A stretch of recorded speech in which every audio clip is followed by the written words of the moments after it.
Good morning, everyone. Welcome to the Dawn Sturgess Public Inquiry. The hearing will begin shortly. Would you please check that your mobile phones or any other electrical equipment you have with you are on silent mode? Members of the public and reporters in the hearing room are not permitted to use any electronic devices during the hearing. If you wish to do this, you can do so in the annex. Legal representatives, please remember that though you are allowed to use such equipment in the hearing room, you may not transmit anything to the outside world until 10 minutes after it has been said or displayed. These are important requirements which are the subject of the Chair's ruling and a restriction order. The Chair may also make further restriction orders during the course of the evidence. Breach of such orders is a criminal offence. We will be starting proceedings very shortly. Thank you.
Mr. O'Connor. So this morning, Commander Murphy returns to the witness box. Yes. Unless things go very badly wrong, this will be Commander Murphy's final appearance before you in the witness box. Well, it's been quite a collection, Mr. Murphy. Thank you very much for all your help so far. Now, Thank you, sir. My what are we going to pleasure. do today? Commander Murphy, for the last time, I'll remind you you're still under oath. Yes. And the issues on which we hope you will assist the inquiry today arise from the evidence that we have heard in last week and the week before, to the effect that the bottle found in Amesbury was or may have been discarded by Petroff and Bosheroff whilst in Salisbury on the 4th of March. Yes. And there are then two related issues that arise. The first, that of where they discarded it, and we've heard evidence from you about that last week. That was a matter that was principally investigated under Operation Caterva. Yes. The second issue, closely related but not quite the same, is that of when and where Charlie Rowley found the bottle, and that, is this right, was an issue that was, at the outset at least, investigated by Operation Reed. Yes. So absolutely. Initially, it was investigated by Operation Reed, but subsequently then became part of the wider combined operations under me.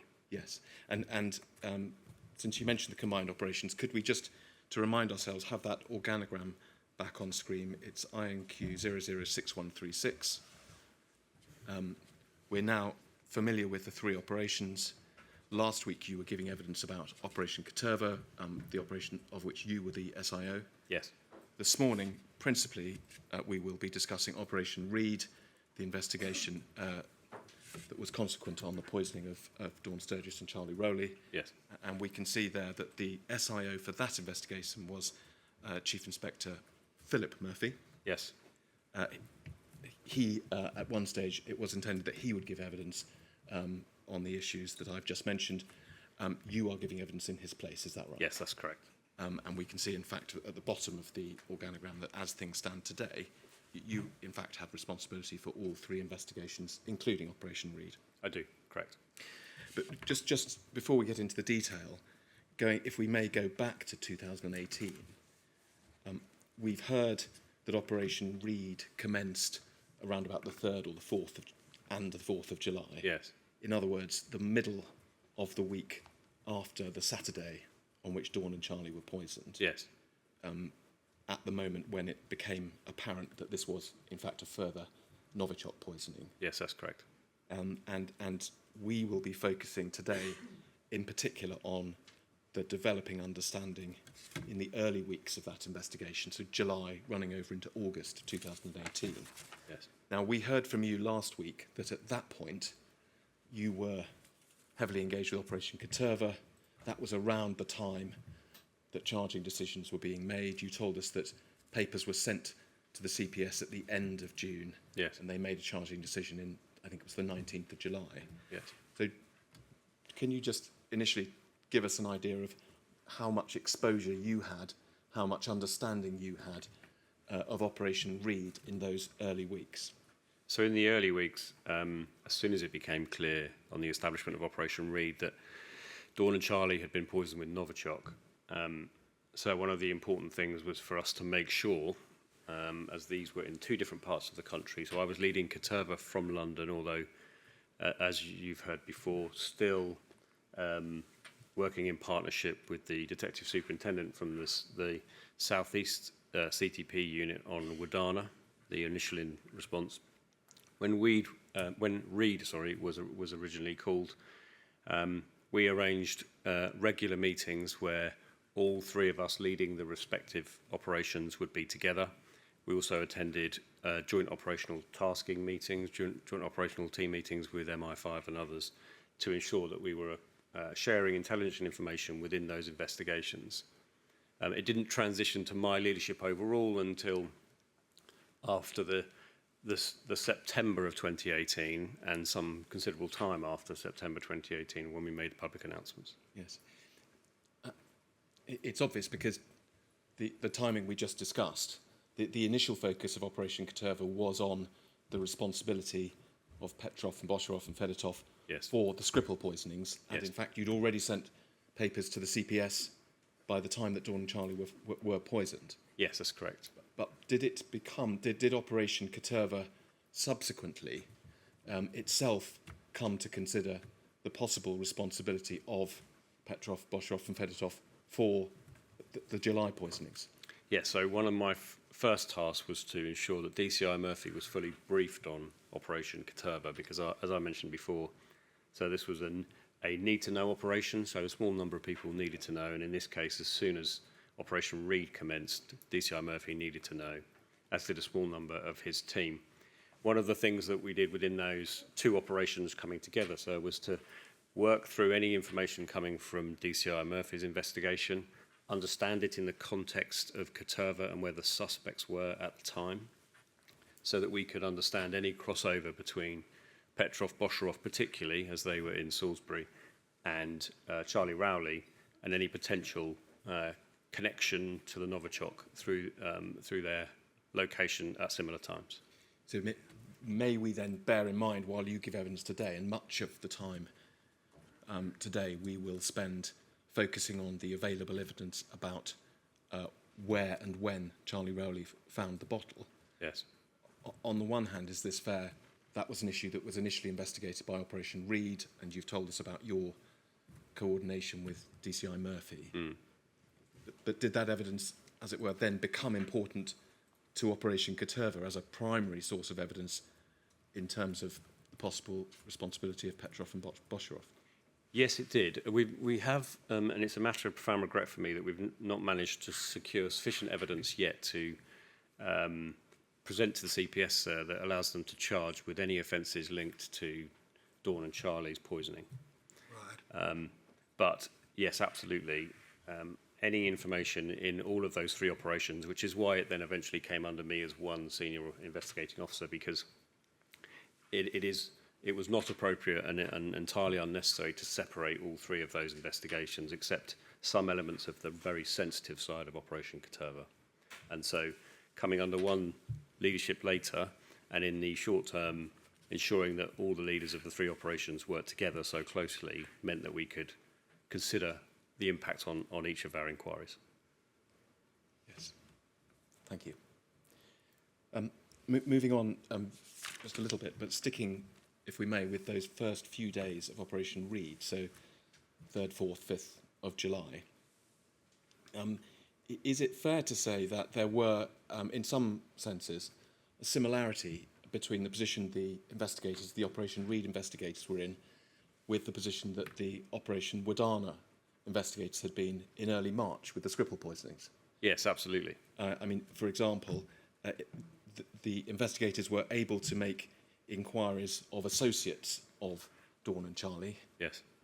We'll hear about Sam Hobson and Matthew Derrick and others, just as investigators have been able to speak to friends of the Skripals, the Cassidys, for example. But they weren't able, in either case, to speak to those who had been centrally involved. In one case, the Skripals, in the other, Dawn and Charlie. Yeah, that's right. So both Dawn and Charlie were in hospital in very serious conditions there at that time. So. Another similarity is that in those early days, particularly in the absence of evidence from Dawn and Charlie, there was a great deal of reliance on CCTV investigations. Yes, absolutely, and scene examinations. Those two things were really key. And it's also fair to say, is it, that in both there was a period of time, a week or so, where it was unknown where the primary source of the contamination had been, to use your phrase, ground zero. Yes, absolutely. It took some time in Wadana, as we heard last week, and the same here. We didn't find the Novichok bottle in Muggleton Road until, I think, the 11th confirmed testing on the 12th. So you can see then the time period is not far off, probably 5 or 6 days. Yes. Sticking with the early days of Operation Reed, Charlie Rowley was of central importance to that investigation. Is that fair? Yes.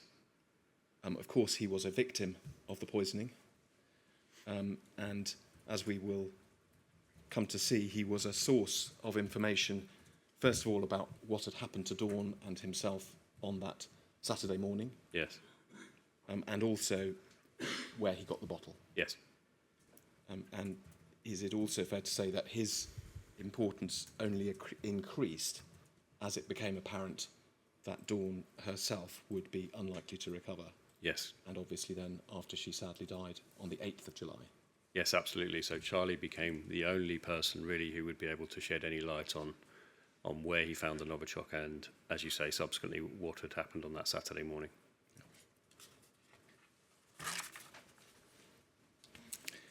That then is the context in which we can turn and start to consider the interviewing process of Charlie Rowley. And I'd like, if I may, initially to go to DCI Philip Murphy's witness statement. So that's INQ 006057. If we could go to page 14, please. So we have the dates we've been discussing. We'll recall the Operation Reed started around about the 3rd or 4th of July. Dawn died on the 8th of July, and we see at the top of this page, DCI Murphy refers to the 9th of July. The ongoing forensic work at the scenes had revealed the highest readings yet for Novichok around the toilet bowl at 9 Muggleton Road. Yes. And swabs had been taken, both Dawn and Charlie's hands, and so they had those results. Testing also at John Baker House, which had been negative, and so we see the final couple of sentences of that paragraph, DCI Murphy saying that he was becoming increasingly confident as of the 9th of July Yes. that exposure had occurred at the Amesbury address. No one else present at John Baker House was unwell, and the address was clean, so exposure must have occurred later. And they put together the sequence of where Dawn and Charlie had been, partly through CCTV evidence. Yes. And so that was the context. If we move down to paragraph 64, can you see DCI Murphy says he authorised an interview with Charlie Rowley at the earliest possible opportunity, even if the usual processes could not be put in place for a standard witness interview. He said this was due to our overarching commitment to protecting the public, given that we had not identified the source of the nerve agent. And then in the next sentence, he refers to short interviews taking place on the 9th and 10th of July, trying to identify the source of the nerve agent, but Charlie was unable to assist to any significant degree. He was confused and agitated. Now, we don't have the transcripts or written records of those available to us today. Ms. Murphy, can you then expand for us on what DCI Murphy has said there about what these interviews were, why they took place, and what the outcome of them was? Yes, so one of the things within our CTP investigation was to, as DCI Murphy describes here, is to find as much information about the location of that Novichok. At this case, before we'd actually found the bottle in the kitchen as well. So whilst we would have positive results from Muggleton Road, sir, so it was clear that that was the scene of interest to us. It was really important to us that we understood then what had happened on that Saturday morning in as much detail as possible to try and help us locate Novichok that might be in the address still. Yes. And, of course, then any wider information that Charlie might be able to give. At that stage, you haven't got a container to concentrate on, have you? No, we haven't, sir. We've literally got samples from the bathroom, and I think the toilet bowl was coming in particularly high at that moment in time. So she's been affected by Novichok, apparently in that house, in that yes, flat, rather. yes, But that's as far as you... yes. And so actually there was a third interview that took place on the 8th, but it's probably reasonable to call these interviews, but they were family liaison officer interviews. So the 8th, 9th and 10th were discussions with Charlie by his family liaison officers to try and understand some initial information.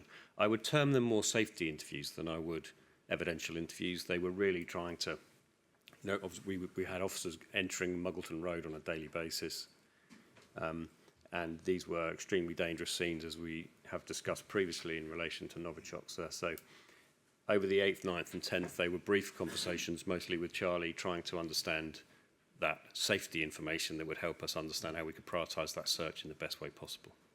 You mentioned the question of safety, Commander Murphy, and we can see the second sentence of paragraph 64 here. Does this pick up on a point we discussed earlier in relation to Operation Wadana about those dual sort of imperatives. Obviously, your police officers, you want to gather evidence and understand criminality, but Yes. you are also concerned with public safety, a subset of which is the safety of your own officers.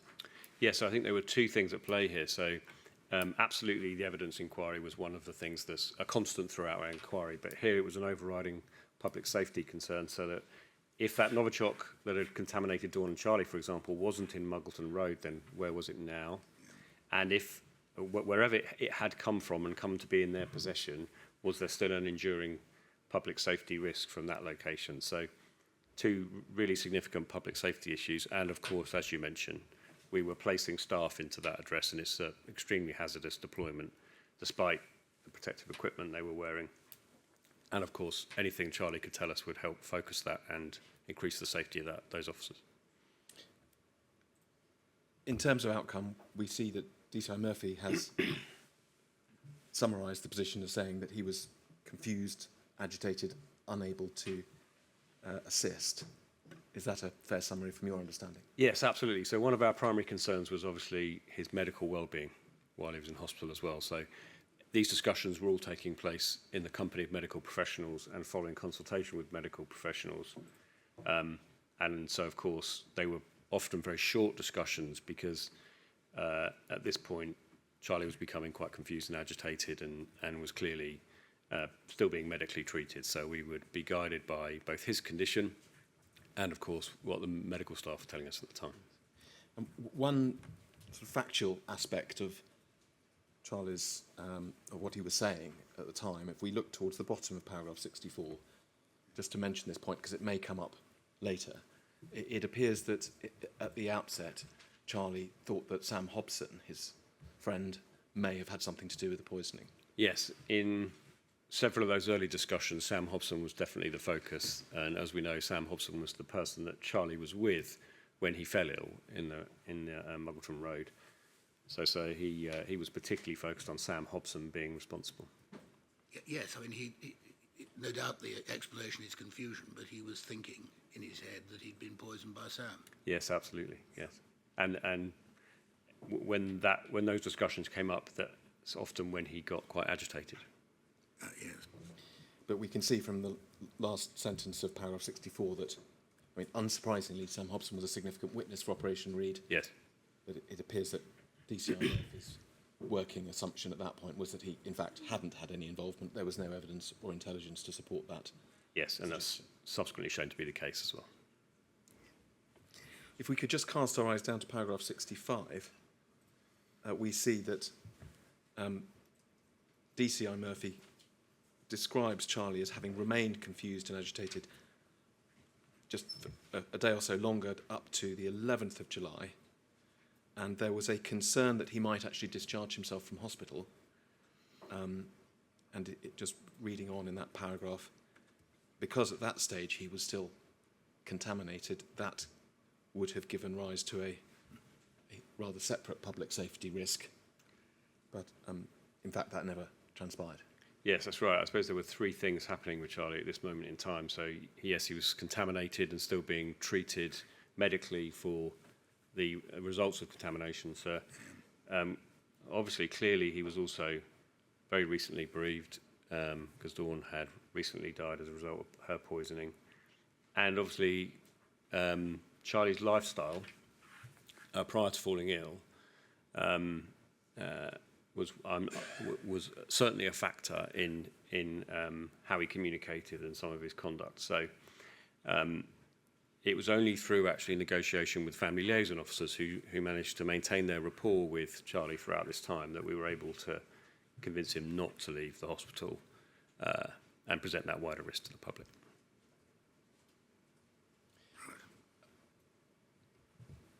From DCI Murphy's point of view, clearly he was intending, when Charlie had recovered sufficiently, to conduct formal interviews with him. Yes. Was there also a concern then about Charlie Rowley discharging himself back into the community, separate from the contamination point, that if he did so, it would make it harder to undertake those interviews? Well, it certainly was a consideration, yes. It would have been much more difficult, given Charlie's lifestyle, to be able to find an appropriate time and place to be able to speak to him. Just to be clear, I'm not suggesting it's a reason to keep him in hospital. Not at all. But it was a consideration at the time that it would be easier to interview him, if possible, while he was still in hospital. So for two reasons, yes. I mean, obviously, he was from a policing perspective, we were not involved clearly in Charlie being in hospital. That was purely a medical decision. But he was in a fixed location where he needed to be for that medical treatment. And as you mentioned earlier, DCI Murphy had a strong sense of that public safety concern linked to the Novichok. Even after we found the bottle, that sort of same principle still applied, because of course we were very interested in trying to understand where Charlie had found it, see if there was any enduring risk. And we'll come on towards the formal interviews in a moment. Just before we leave this document, at the bottom of the page, we'll pick up that date that you've already mentioned. In fact, the 11th of July was the date on which the bottle was identified in Muggleton Road, and I think he said 12th was when it was confirmed as being the source of the Novichok. I believe so, yes. Thank you. We can take that down now. Thank you. It's right, isn't it, that in fact those more formal interviews did take place whilst Charlie was still in hospital, starting on Friday the 13th of July, so yes, a couple of days after the time we've just been looking at, and then running through, I think, a total of 5 interviews in 5 days, the last 5 days or so that Charlie was in hospital. Yes, forgive me, I thought it was 4 in 5 days while he was in hospital, maybe another one then that was subsequently added on. I think that meant there were 2 on one day, which may be why we had a different number, but I don't think it matters. That's absolutely right. We will be looking at all of them in any event. Thank you. And is it fair to say, and perhaps it follows from much of the evidence you've already given this morning, Commander Murphy, that it was recognised at that early stage that interviewing Charlie would be a challenging and complex process? Yes.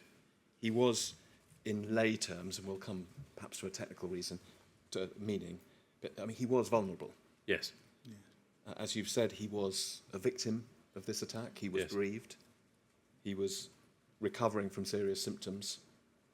He also had a history of severe alcohol and drug misuse. Yes.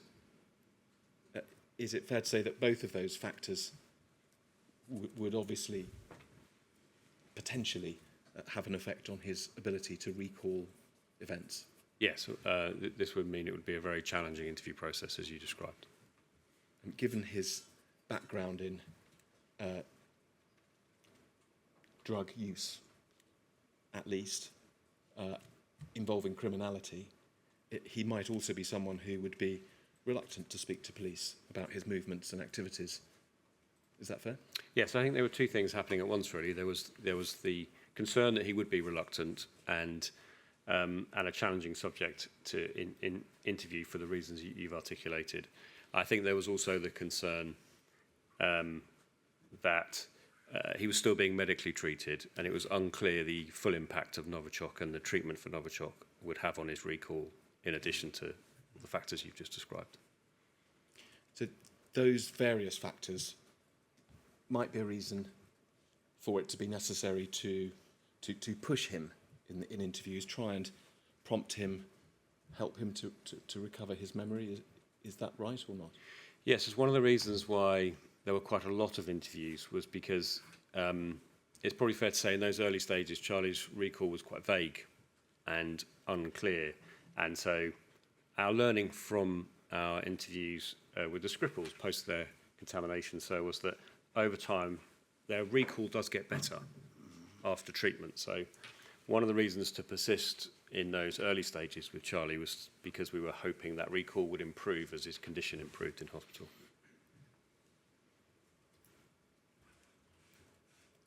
On the other hand, Commander Murphy, many of those same factors we've just discussed, his caution involving the police, his vulnerable status and so on, might be factors that would make him quite suggestible. Absolutely, quite possibly, yes, given all the circumstances around him, yes. I mean, we are not talking about anything sort of novel here. Police officers interview suspects every day of the week. Yes. And there is, you help us with this, no doubt a need to balance a certain amount of prompting with a need to avoid pushing people so far that they simply make something up or agree with what is being suggested. Yes, absolutely. So, and it's really important to say that Charlie was not a suspect in this case. Clearly, he was a victim, but the wider circumstances linked to Charlie's drug and alcohol use, his treatment, and an emotional state were certainly factors so in how we would interview him. And of course, in order to ensure that those interviews were conducted appropriately, even if there were going to be quite a lot of them, so DCI Murphy requested the support of what we call a Tier 5 interview expert. So this is an expert in interviews, both in suspect interviews, but significant witness and victim interviews, who can then provide a strategy to inform the senior investigating officer, in this case DCI Murphy, of the conduct of those interviews. So a number of processes were put in place to try and alleviate some of the concerns that you just articulated, and to try to get the best evidence from Charlie. Yes. Well, and much of the process you've just described is in fact recorded in the witness interview strategy document that was produced at around that time. Is that right? So correct, yes. So perhaps it would be a good moment to have a brief look at that. Could we have it on screen, please? It's INQ 004564. So just looking at this command Murphy at the top, we can see date created the 12th of July. Yes. So that was the Thursday before Friday the 13th, Yes. which was the first day of the interviews. Yes, this followed the SIO's decision to conduct those interviews that we just talked about. So. Yeah. Yep. And we can see the name of the author, DCVN121. You've just mentioned was it PIP 5? A Tier 5 interview. Tier 5. Yes. So in other words, someone who is highly trained in interviewing sort of strategy. Yes, we call them an interview advisor. So they would be the expert who would then advise the senior investigating officer. And there are several tiers of interviewers that come with different skills. So as you'll see, the Tier 5 interview advisor here sets a minimum tier of interview skills for those that conduct the interviews of Charlie. Looks as if he might have come from a different force, is that right? I believe in this case, that would suggest Hampshire, but counter-terrorism policing is an amalgamation of forces from across the country. So everything you read here, in essence, it refers to counter-terrorism policing as a whole and its use of those interview skills. Thank you. Thank you. Just casting our eye down to the bullet points then, we see a reference to Charlie Rowley being a Section 17 intimidated witness. Don't worry with that for the moment. We will come to what that means in the body of the document. And then from this date, Charlie Rowley will be subject to a full ABE interview at all times. ABE stands for? Achieving best evidence. And is that a reference to, shall we say, a formal police interview, unlike the FLO safety interviews that we've mentioned that had already taken place? Yes, it does certainly. It's slightly broader than that. So an AB interview is something we would normally give to a juvenile, sir, or a vulnerable witness. And it also allows us to then use a videotape for that interview. And there are then recommendations, because the ABE process is a government recommendation that we've adopted, recommendations for the conduct of those interviews. So how would they follow, particularly when it's, for example, juveniles, or in this case, a vulnerable adult. And then the last two bullet points, request for 2 advanced interviewers, point you've already made. Yes. And that the FLO officers, that's the family liaison officers, will not form part of the interview team. There's some reasoning about that later in this document, is Yes. there not? And then we'll look through the document relatively swiftly. There's on page 2, there's a description of the background, and starting at the bottom of page 2 and going over to page 3, there's a record of the discussions that this officer has had with the treating doctors about Charlie, Yes. his condition, how much, what he is capable of undertaking by way of interview. Yes. And also we can see in the middle of page 3 that a discussion with Charlie himself. Yes. I mean, this is quite an unusual process, actually, to conduct these interviews in hospital. So, and speaking to this number of medical professionals that were responsible for his care was a really important part of the advanced interviewer here making some recommendations about how those interviews should go forward, as it would, of course, the discussion with Charlie, as you say. Thank you. And then at the bottom of the page and going over to the next page, consideration of whether an appropriate adult or intermediary is necessary, and the conclusion was that it was not. Yes, that's correct. Carrying on, reference to the fact that there's been a lot of media reporting of the case. Was that relevant in part because Charlie may have had access to that reporting? Yes, absolutely. So it may have been that something was produced in the media that then, as a result of Charlie's recall, he might adopt what he'd seen in the media. So it was something for the officers to definitely be mindful of. And then we can see at the bottom of page 4 a reference to Section 17 of the Youth and Justice Criminal Evidence Act 1999, which brings us back to that technical reference to Charlie being a Section 17 intimidated witness. And there's an indication that he did fall within that category. Yes. And if we can go over the page, I think what we see here, you help us, is there's a consideration of the various hallmarks or statutory criteria for someone to fall into that category, and the officer has put in bold the considerations which are considered to apply to Charlie. Yes, absolutely. So these come from the legislation, and then, as you say, they're in bold because the interview advisor has decided these are the ones that apply in this circumstance. All going to the question of whether the quality of the evidence is likely to be diminished by fear or distress. Yes, absolutely, sir. So we can see those for ourselves: the nature and alleged circumstance of the offence, social and cultural background, behaviour towards the witness by the accused. That's one way of putting it. Yes. And so on.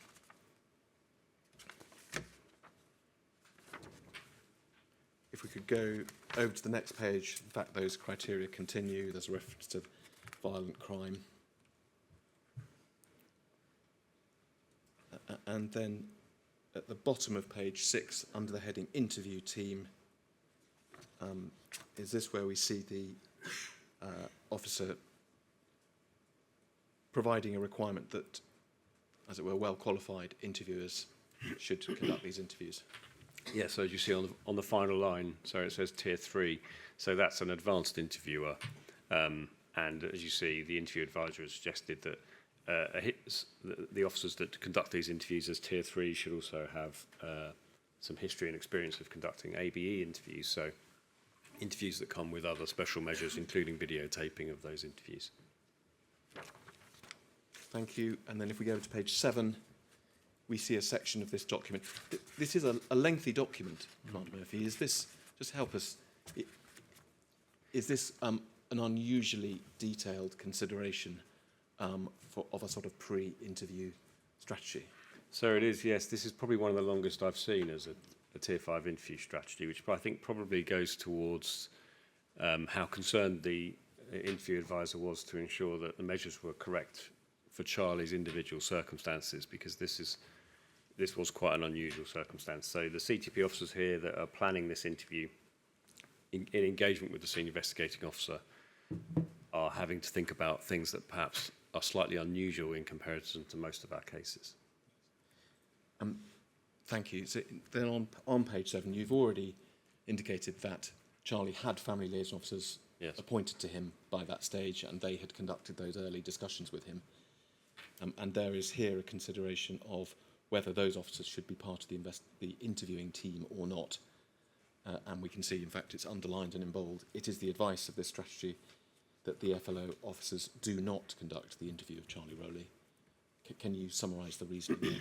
Yes, I think one of the main things the interview advisor's got in mind, and I agree with them in this context, is that because of the factors around Charlie, so as we've just discussed, it may be that Charlie would be necessary to put some challenges into Charlie's account and ask him to some slightly challenging questions about his account, given his recall was poor, and to try and assist him, it was felt by the interview advisor that the family liaison officers still needed to maintain a rapport with Charlie, and conducting these interviews was probably going to harm that rapport. So in this case, the family liaison officers, and this is quite normal actually, would have a focus on acting as a connection between the victim and the investigation, the senior investigating officer, and the interview advisor is protecting those family liaison officers' relationship with Charlie by introducing others.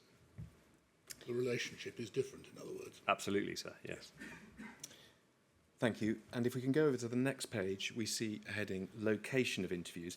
This picks up on a point I mentioned earlier, that there is a consideration of the fact that although Charlie, at the time this document was written, was still in hospital, Yes. it was, of course, known that he was recovering and therefore there would come a time when he was discharged. And there's a reference to the police understanding. We see the second paragraph here. It is known that Charlie has used illicit drugs prior to him falling ill. And then a reference to the difficulties of dealing with drug users, unpredictability, their knowledge of events diminishes. It can also be difficult to plan interviews, given the fact that Charlie may continue to use illicit drugs, become less cooperative towards the police, be difficult to locate, and so on. Yes. And then we see, therefore, the author of this document concluding that they will seek to conduct the interviews as quickly as possible within the confines of Salisbury District Hospital, as described above. Yes, and part of that, of course, is the engagement with the medical professionals at the hospital to see if that was A, appropriate, and B, appropriate for Charlie, but also for the hospital. So, and given that Charlie was still receiving treatment at that time, that's why the advisors recommended that. So. And, in fact, we will come to this. Charlie was discharged, I think, either on the 20th of July or thereabouts. Yes. And did that, in fact, cause problems for the interviewing strategy? Certainly became much more difficult, yes, at that point. Well, as I say, we'll get to that when we reach it in the sequence of events. And then if we could just look over the page at paragraph 9, please.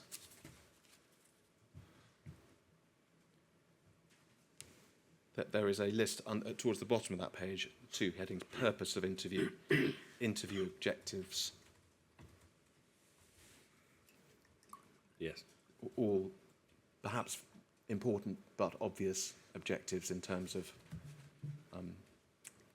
establishing from Charlie his account, understanding what had happened with him and Dawn, Yes. motives, who may be at risk, and so on. If we look at the first bullet point, it says to obtain an accurate and reliable account from Charlie Rowley. That's in fact the only time that the word reliable appears in that section, but presumably the need for a reliable account going to all of these different matters is very much part of the requirement. Yes, absolutely, especially in this case, because we were talking about, in essence, Novichok and where he found that Novichok, and the part of that reliability of the account would help us to make the important decisions that we needed to make in terms of any further searches or recovery we needed to do. And in fact, in that first bullet point, we see a reference there to allowing him an opportunity to say what he wishes about relevant events. Does that go to that point we were discussing earlier about trying to avoid suggesting things to him, but allowing him to say what he had to say?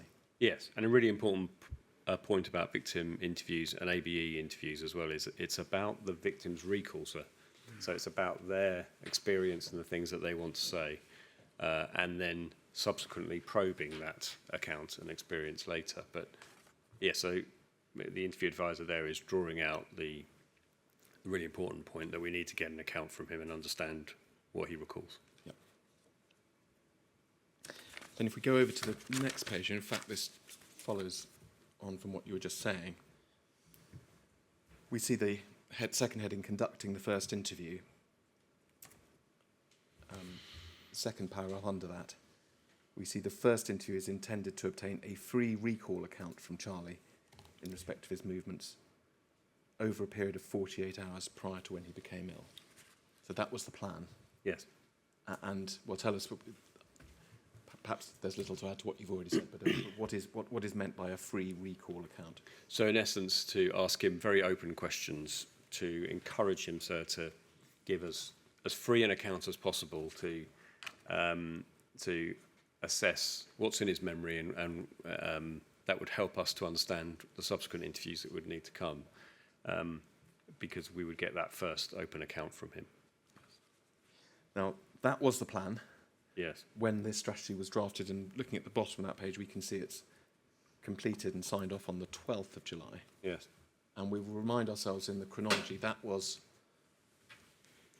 the date on which, well, the bottle was discovered On the 11th. on the 11th. Yes. Testing, as we're familiar, takes a day or so. And so this was very much the time that, no doubt, another section of counter-terrorism police were establishing that important fact Yes. about the investigation. And if we could go on to the next page, please, so page 11. This is a slightly different part of the document, isn't it, Commander Murphy? Yes. So whereas so far we've been looking at the strategy which was written and signed off, as I read it, on the 12th, at the back, this is the last 2 pages of the document, this is, as it were, a decision log relating to the interviews which then extended beyond the 12th of July. Is that Yes, fair? that's correct. This ran through pretty much most of the process of those early interviews, and, if you like, provided a connection to important events in the investigation and then decisions that the interview advisor was providing to the interview team that might change the initial opening strategy.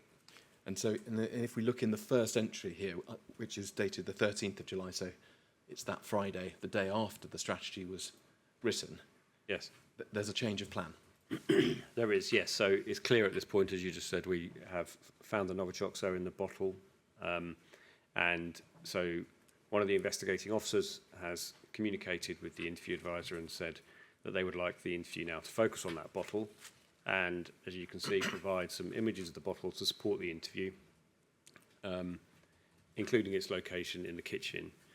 And that the first interview on the 13th would focus on that event, so we could try and understand where the bottle had come from. Thank you.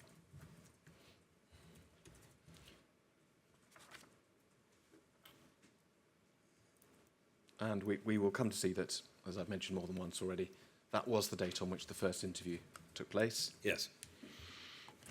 And we'll see that it did indeed focus largely on where the bottle was and where Charlie had found it. Yes.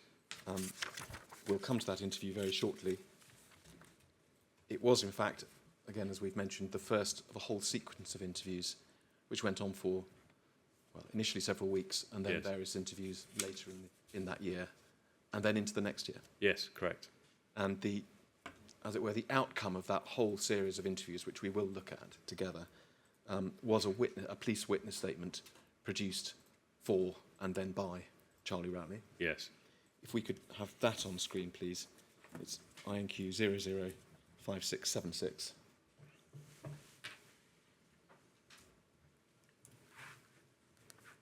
So this is a statement we've looked at least once, probably more than once, in the course of these hearings. Yes. We see it's dated the 15th of July 2019, so in fact almost a year to the day after the first interview. Yes.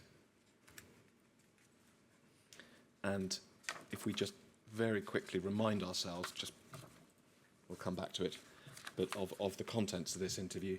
The first, do you see it, 3 paragraphs down, the first page, on Friday the 29th of June 2018, do you see that? Yes.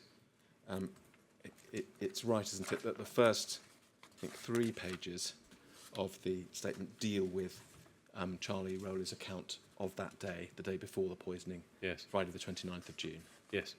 So if we could just look, that's the first page. If we go on to the second page.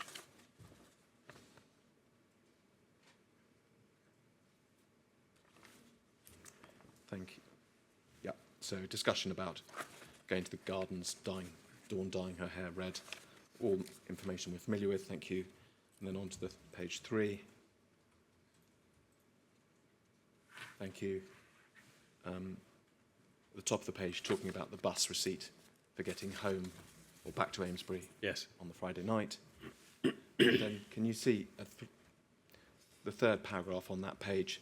There's a new section which starts on Saturday the 30th of June. Yeah? Yes.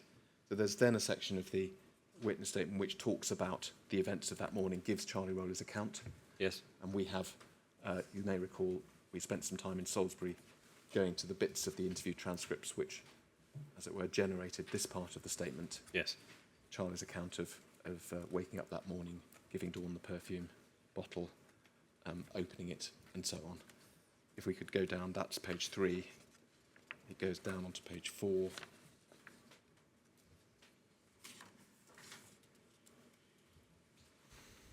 And talking about 999 calls and so on. If we could go on, and then on to page 5. He talks about Sam turning up, and then do you see that paragraph later in the day? Yes. He then talks about himself collapsing Yes. and being taken to hospital. He says he doesn't know how he ended up in the hospital. So that's the end of that section dealing with the events of the Saturday. Yes. And then, after that, there's a section which starts, as best as I can remember, it was likely I found the perfume bottle on one of 2 occasions. This is then the start of the final section of the statement, which addresses exactly that issue of when and where he found the perfume bottle. Yes. It seems to be a summary of his conclusions as a result of all those interview processes that are taking place. And I'm not going to read that out now, Mr. Murphy, because we will spend the next little while going through the detail of the interviews which gave rise to that section. And in fact, the very last interview, he was read those words, wasn't he? Yes. And we'll see how he reacted to them. So we'll see how that section of the statement was generated. So with that in mind, if we could go back then, please, and we will look, first of all, at that first interview on Friday the 13th of July.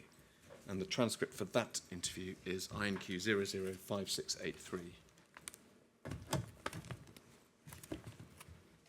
We can see there, thank you, the date, it's the 13th of July 2018. Location just above it, Salisbury District Hospital. Yes. We see, thank you, we see the I was going to say the identity of the interviewers, sort of. Yes. 2 detective constables, 703 and 310. They were, in fact, the officers who conducted that first set of interviews, weren't they? That first, I think 5. Yes, they were. I think the interview advisor at the start, Sarah, had suggested that if other interviewers were introduced, that there needed to be one element of consistency throughout. So one or other of these, I think, is present in every interview. But yes, for the time being, these 2 are together in these early interviews. Right. And if we could go forward to page 6, please.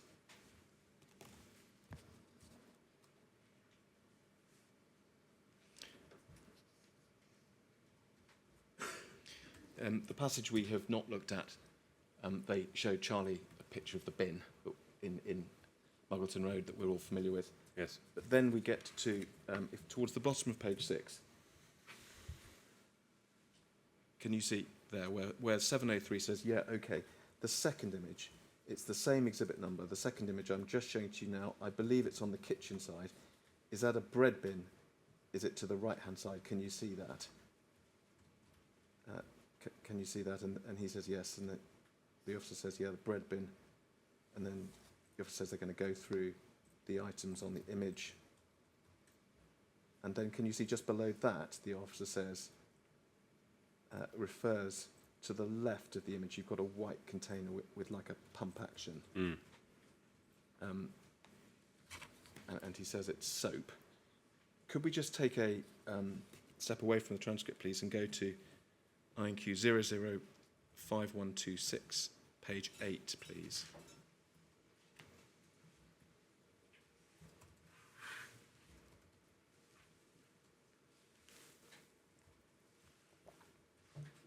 Now, we'll bear in mind the discussion we had a few minutes ago about the new purpose of this interview. Yes. And the desire to understand, take an account from Charlie about the perfume bottle because it had just been understood as being the source of the poison. Yes. Now, I'm asking you rather than telling you, Mr. Murphy, but it seems likely that it was either this photograph or one very similar to it that Charlie was shown. Yes, it does seem so, yes. We see without wanting to labour it, the bread bin on the right-hand side, Yes. the soap on the left, Yes. of course, the perfume bottle in the middle there. Yes. I think we've already explained, but just for the record, that black mark is a redaction to the photograph that has been made for the purposes of our processes, Yes. because the level of liquid in the bottle at that time is something that's covered by a restriction order the chair has made. Correct. Yes, sir. Just to be clear, Yes. would it have had that mark on it when Charlie was used? No, unlikely, sir. Thank you. Right, so we can take that down. Thank you. So your I'm so sorry to go on, but it doesn't matter. Your analysis is that that question which we're looking at was about the fairly large white pot Yes. on the left of the picture, which, as to which, if that's what he was talking about, he said that's soap. Yes. I'm not sure if the questioner meant that, though, sir. But yes, that's No, well, absolutely what I the. was going to Yes. We'll come back. I think that's the answer Charlie gave, sir. Certainly.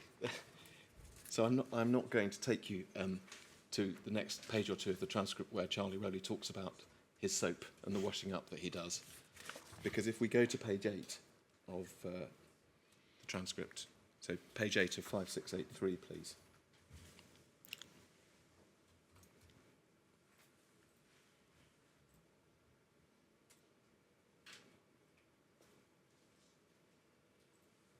You can see at the top the conversation has moved on to the glasses on the side of the sink, Yes.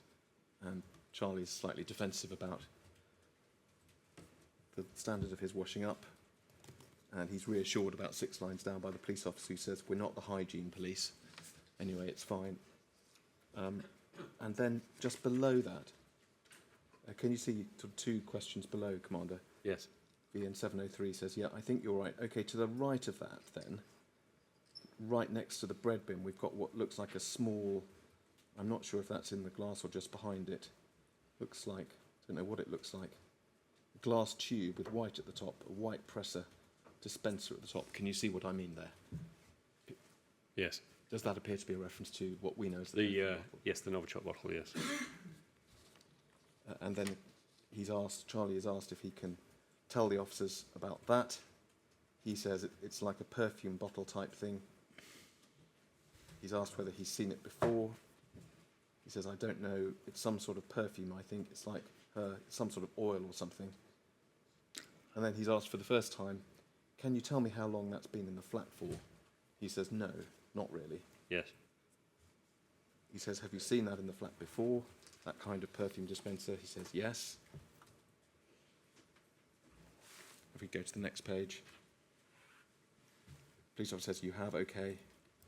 Just going back to the beginning, when we first turned the recorder on, I was saying, if you can, and I know it might be quite tiring, but just give us as much detail as you can with your answers. That would be really helpful. And then the police officer says, so when you say, can you tell me everything you know about that perfume dispenser when you first saw it? He says, it was found and it was in a sealed container. He says, just a sealed container. It was, and the police officer says, when you say it was found, yeah. And then the officer says, where was it found? He says, I can't remember now. But you are, and then the officer says, okay, and I know for any of these, if you do need a bit of time to think about it, any of these times might be really important. And that's the reason why what we know, I think it's crucial that we go through each, remember as much as you can about them. And so then the officer says, were you there when it was found? And Mr. Rowley says, yes. The officer says, you were. Okay, tell me about that. And he says, I can't remember much. I found it. I can't remember where I found it now. Sort of found it on the street, like it was a boxed thing. He says it was packaged in a sealed unit. If we can go over the page, please. He's asked what kind of area. How did it come to be found? He says he found it, picked it up.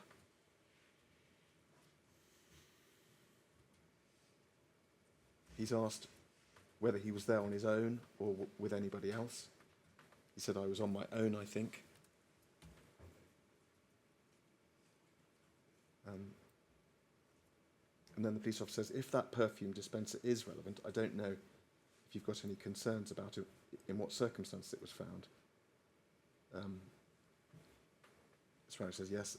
The officer says, but we really are looking at the bigger picture now, making sure people, the general public, aren't at risk. That's what we're looking at. If it's found in, I don't know, but to settle you, if it's in a circumstance where you're a bit hesitant about being open and honest about, we're not looking if it's been taken from somebody or taken from, I don't know how it was found. There's a reference to the bigger picture, separate, or any kind of separate worries he may have about the circumstances. He's told, put those to one side. Is the police officer trying to give him some reassurance not to worry about criminal activity? Yes, absolutely. In this case, I think they were concerned that it may just be that Charlie couldn't remember, but of course it also could be that he was just reluctant to talk about it, given some elements of his lifestyle. So if we go to the next page, the police officer having explained that to him, his answer is at the top, I don't know anything. That's the worry. Police officer says, yeah, oh good. And then you see 3 or 4 lines down, Mr. Rowley says, I think it might have been found just in the street somewhere, either in Salisbury or Amesbury. He's asked, can you remember what time of day it was? And he says, no. But as I say, it was boxed. For the rest of that page, he's asked a few questions about the box. Yes. Which we can all see. And then if we could go over the page, please, to page 12. The interviewers come back to questions about circumstances in which he found it. Yes. And you see just above where it says 20 minutes, the officer says, OK, can you remember what day that was when you found it, Charlie? He says, no. And the officer then refers to sort of possible public safety importance of knowing as much as they can about it. Yes. And the officer says, is there any reason why you're finding it hard to actually remember the detail of where you found it? He says, no, I just can't remember. If I knew, I'd tell you. Again, the officer says they just need as much detail as they can to try and locate what might have been. And the officer says, how long ago do you think that was found? Going back to when, obviously, Dawn became poorly, and then you later on. How much time before then did you find that? And Mr. Rowley says, not sure. Yes. The interview then goes on to talk about the events of a Saturday morning and Dawn and Charlie opening the bottle. But is it fair to say then that when these range of questions about the circumstances in which Charlie found the bottle were first asked, he says he can't recall when or where he found it, other than that he was on his own, and a reference to finding it in a street in Salisbury or Amesbury, and that it was boxed. Yes. He can't remember what day it was or what time of day it was, and he couldn't remember how long he'd had it before that Saturday when Dawn became ill. Yes. And that's pretty much consistent with his first few interviews, actually. So we go on, if we can, to page 15, please, of this document. The interviewers return, having talked about the Saturday morning, can you see halfway down the page, so 2 lines above where it says 25 minutes on the left.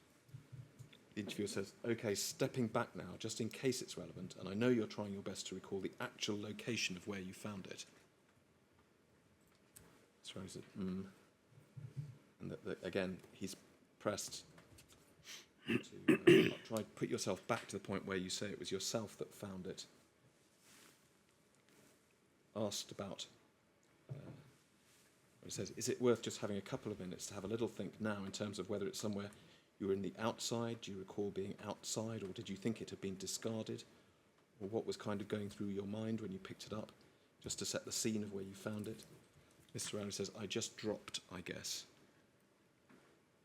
I'm just wondering about that first eye. Yes. Well, anyway, those are the words that came. Yes.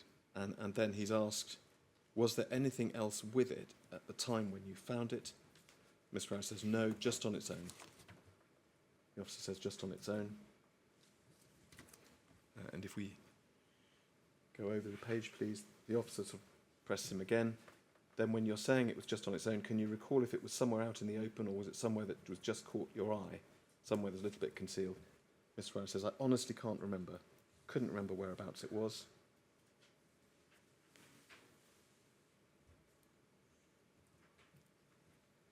He's asked about what he'd said about being on his own when he found it. We can cast our eyes down there. And he says he goes back to his account of showing it to Dawn, opening it, getting some on his hands. But then the officer says, yes, okay, but now thinking back now, in case it's important, just try and take your mind back to then. And obviously you've taken it into the flat, but how did you carry it into the flat? He says, I would have put it in my pocket.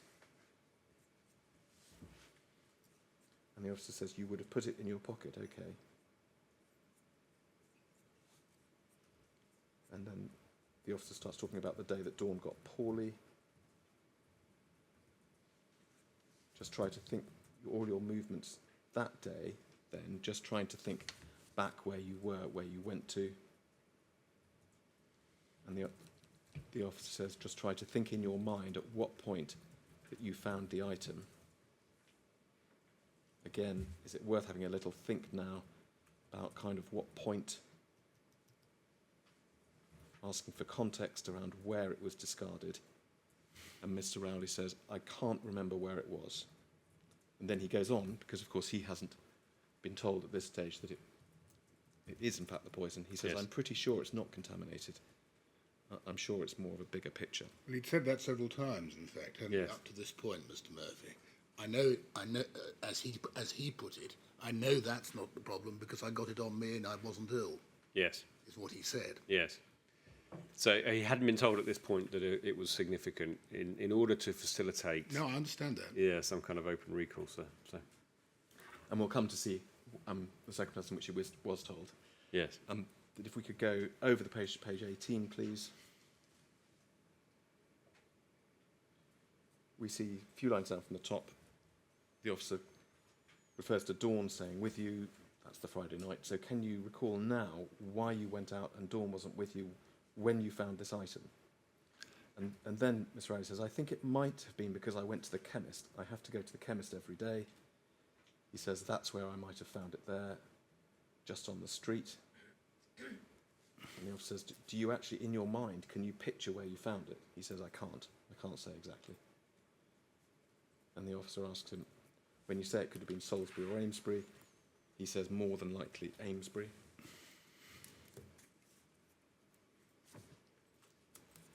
And then if we could go forward to page 20, please.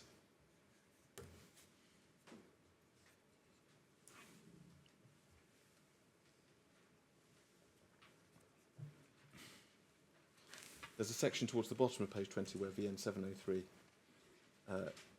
tries to bring him back to the question of the bottle, and we can see Mr. Rowley saying, I don't think it's got any relevance.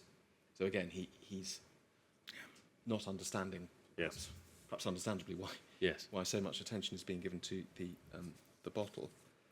But then if we go on to page 21,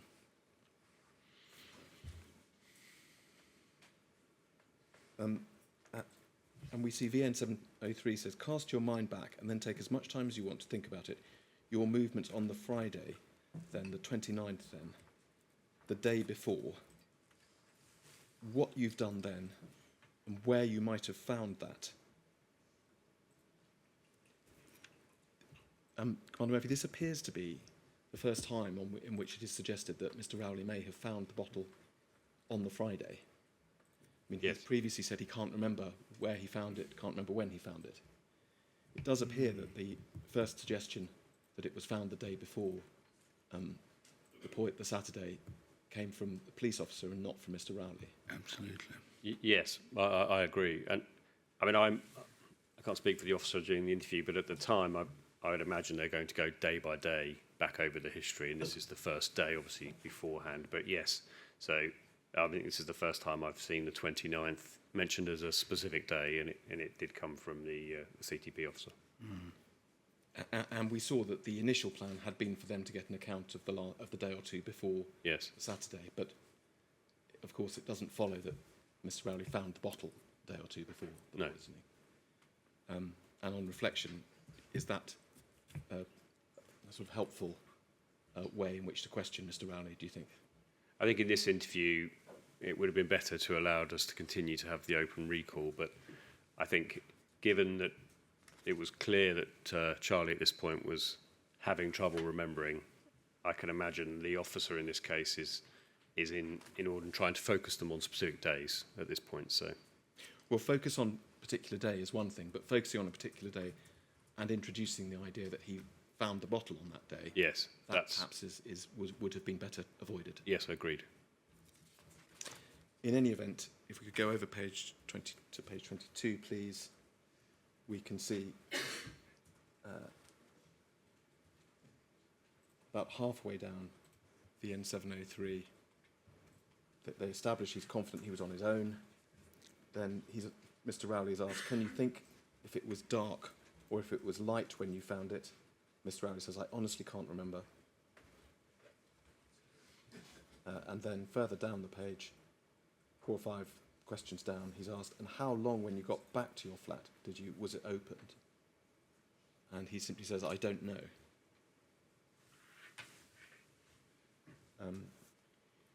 And then onto the next page, please.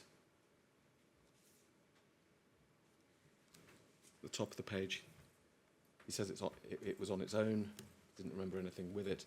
He's asked if it was on grass or tarmac or some other kind of surface, and he says probably near the chemist.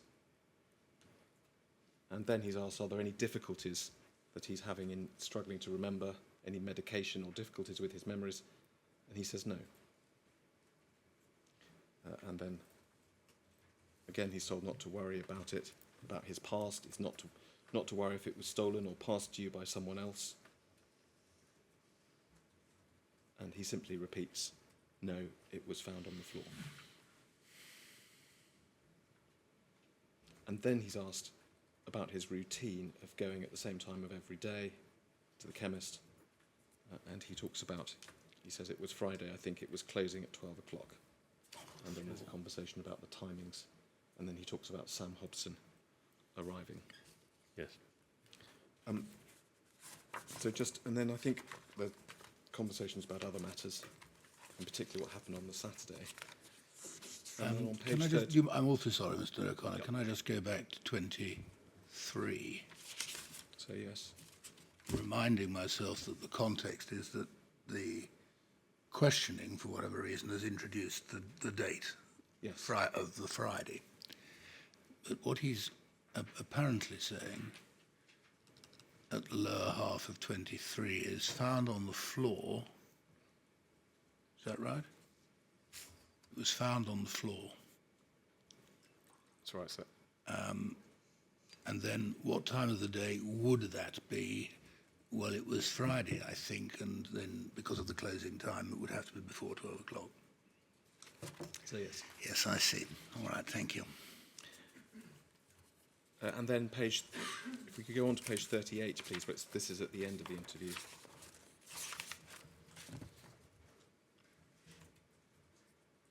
And in fact, I shouldn't think the chemist does close at 12 o'clock on a Friday, does it? It may well close at 12 o'clock on a Saturday. There's more discussion on that subject. Oh, it's coming later, is it? All right.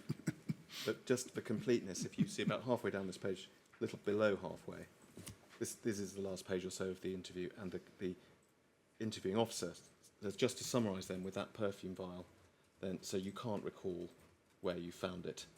And Mr. Rowley says, test it, back to the point that he, Yes. at that stage, doesn't know about the tests that have already happened. There's 2 further points. Commander Murphy, then I may suggest we have a break. First of all, we discussed in general terms, before we looked at the transcript, this tension, if you like, between the need to sort of nudge a witness, Yes. try and prompt their recall. You referred to the interviews with the Scripples. That on the one hand, with, on the other hand, risks about introducing things Yes. with suggestible witnesses. Yes. We've now looked at this transcript. This was the first interview, a reasonably lengthy interview as we've Yes. seen. And Mr. Rowley's consistent answer, really, is he doesn't know. He can't remember when he picked it up. He can't remember where he picked it up, what time of day it was, Yes. how long it was in the flat. He gives a few details. He remembers it was in a box, and he's speculating about. He can't remember whether it was Salisbury or Amesbury. Yes. More likely Amesbury. And there's a suggestion about a chemist. I mean, at what stage does one simply say, this witness isn't going to be able to help us? Or on the other hand, is it appropriate to go back and have another go? Well, I think it's appropriate to go back and try again, given what we know about the Scripples and their recall. But I think with a witness like Charlie, suffering as he was, it's so important that those interviews remain open, so that it's about Charlie's recall, as opposed to, and it's absolutely normal practice for us to take a witness to a day and ask them to explain it, but not necessarily in the context that you might have seen there. So, I mean, for me, what I take from that interview is exactly as you say. That in essence, Charlie couldn't remember where he found it. He seemed to have quite good recall of the events in the flat on Saturday with the perfume. So it struck me that he didn't have the recall for the finding of the perfume bottle. So recent events were okay, but going beyond that was quite difficult for him. In essence, his chemist is in Amesbury, where he gets his methadone. So reinforcing the Amesbury point was made as well. So. And then finally, just on the sequence of events, if we could go back to that log on the end of the strategy document. So it's INQ 004564, page 11, please.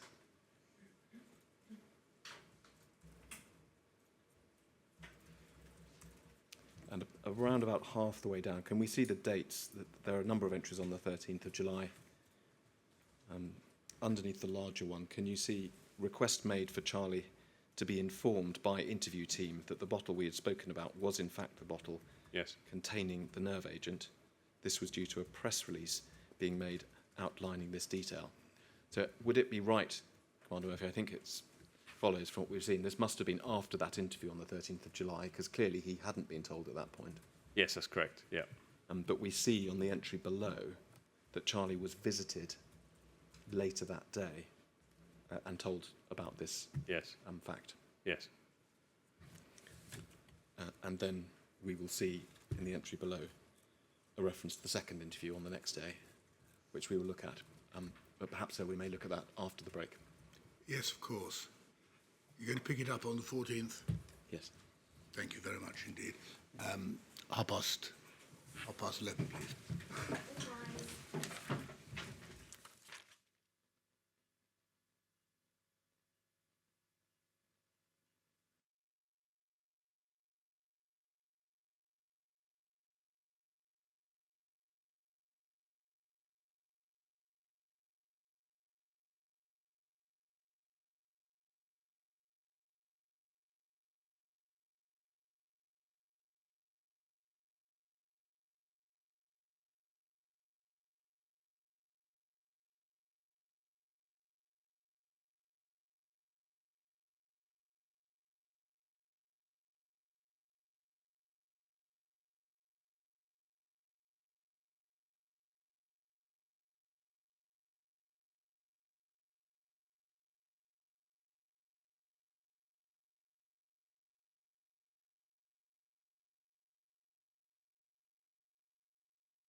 Yes, Mr. O'Connor.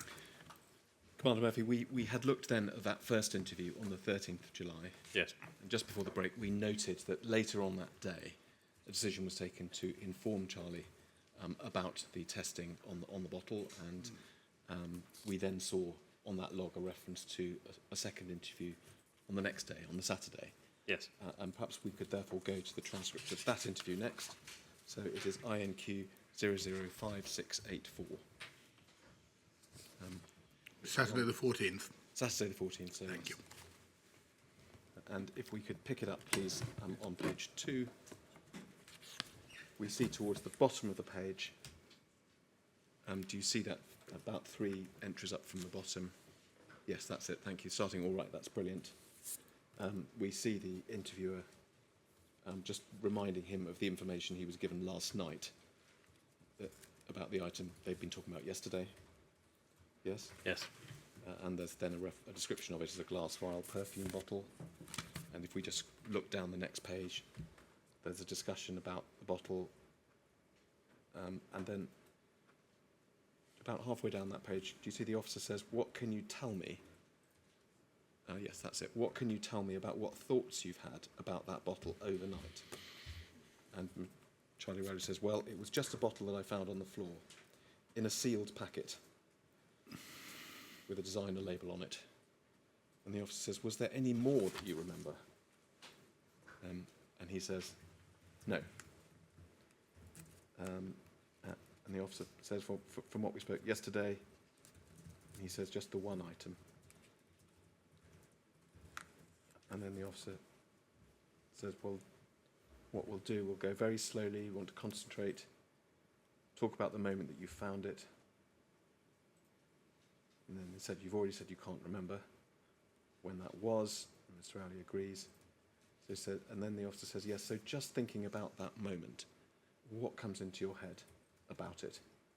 And Mr. Rowley says, "Blank." Yes. And they carry on asking him, "We'll need to find something about that moment. So think." And Mr. Rowley says, "Either it's in Amesbury on the way to the chemist," go over the page, "or maybe the day before in Salisbury." And the officer says, "The day before what?" Mr. Rowley says, well, when I was in Salisbury, it might have been in Salisbury. I can't say otherwise.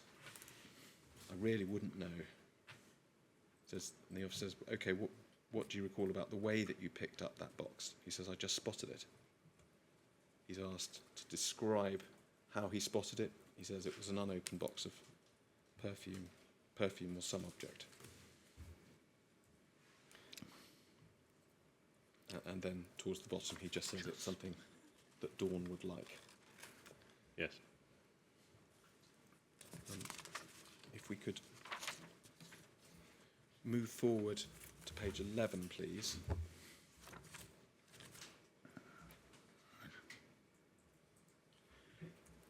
They then return, and there's a similar theme. We see about 4 lines down from the top, the officer says, "So what we have to try and do is try and talk you through it so that it's like a little videotape in our head of what you're going through. It's as if it's that if I were you, I've spotted it." So they clearly a sort of technique to try and jog his memory or make him think about it in a slightly different way. So with that context, the officer says, "So when I've spotted it, where exactly did I spot it? Do you remember where it was spotted?"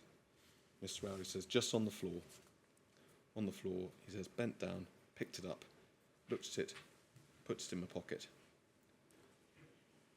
He's asked, "What did you see around it on the floor?" He says, "Nothing." And again, going over to the top, "Nothing at all." And the officer says, "What was the floor?" And Mr. Rowley says, "This is speculation again." And the officer says, "Don't speculate. That's fine. So you don't remember what the floor was that it was on?" He says, "No, because like I say, I'm not even sure whether it was in Amesbury or whether it's near the chemist. It may have even been in Salisbury." And the officer says, "Can you be fairly sure about how long it was before Dawn ended up in hospital?" And he says, "How can I be sure when she..." And the officer says, when you actually found it, what day you found it. And Rowley says, well, it does kind of fit together now. Like she sprayed it on her hand and I spilt it on my hands, but I washed it off. And they then talk about the events of the Saturday and assembling the bottle. And then if we go to the top of page 13, the officer says, and was that the same day that you found it? And Mr. Rowley says, no, it wasn't the same day. The officer says it wasn't. So when had you found it? And he says it might have been the day before, I think, or something. And the officer says, the day before.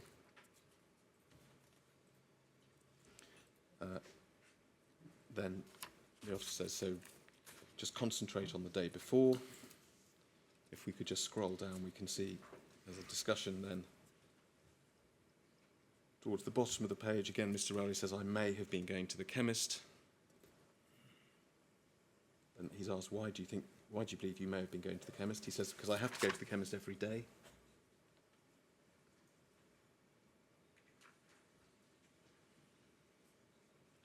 And about 4 lines down on the next page, he's asked if there's any particular thing that you definitely know happened when you saw the box. And he says, the one thing I'm sure is I picked it up. Was there anyone around you or with you? Not that I can remember, he says. He's asked what clothes he was wearing. He says, I can't even remember. He's asked what he generally wears. And he says, jeans. There's then a discussion about him wearing jeans and T-shirts generally.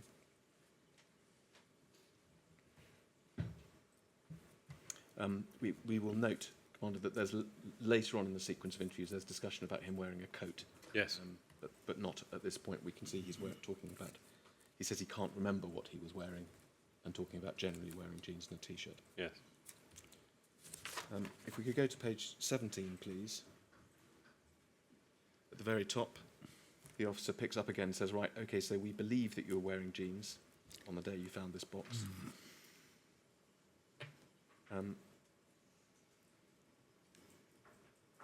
And the officer says, on the day that you found the box.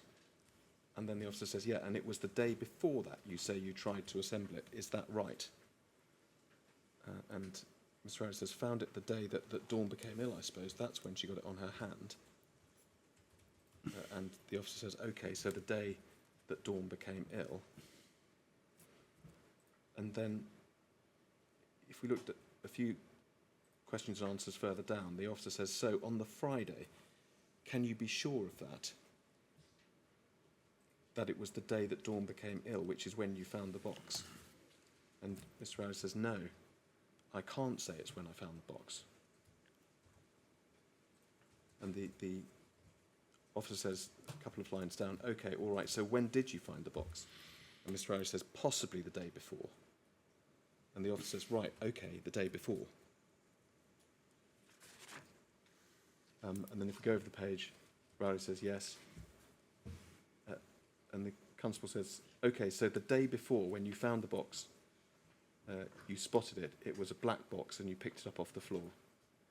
Mr. Rowley says, yeah, I think I had the box and just put it on the side and I showed Dawn it.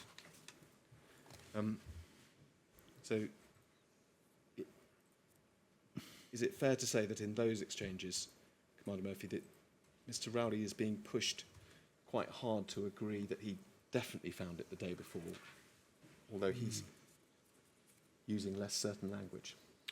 Yes, I don't know if I would describe it in quite that way, but as part of the interview process, the interviewers are clearly seizing upon a word or a frame from the first interview and in this one, and I think the theme continues more broadly that this is not Charlie's free recall. This is free recall probed extensively by the officers, including on specific days and events. So I think my assessment more generally of this interview is the same as the first one, is that the reality is Charlie just simply cannot remember. Yeah.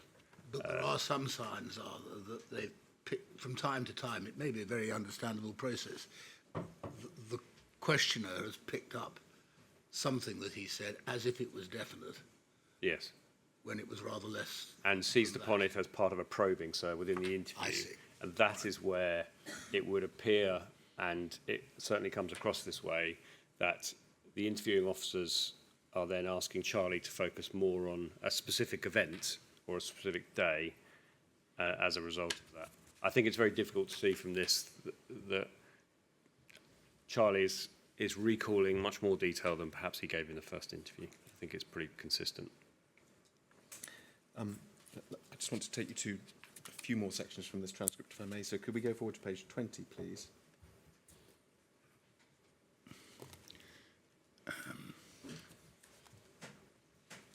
About half the way down this page, do you see the officer says, and where did you get the box from?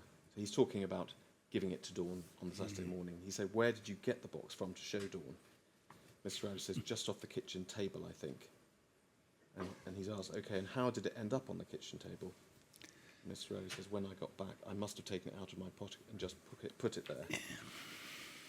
Okay, do you remember what pocket you took it out of? And Mr. Rowley says, no, like I say, I can't. I couldn't remember what trousers I would have been wearing, other than possibly jeans. And we see over the page there's then a discussion about,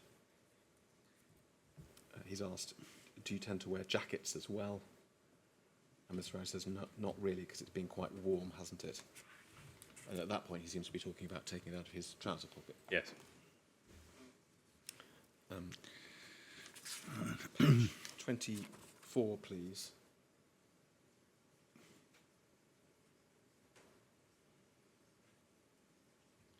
We see towards at the bottom of this page, the discussion has continued, and the officers are trying to press Mr. Rowley on how certain he can be about where the box was in the house.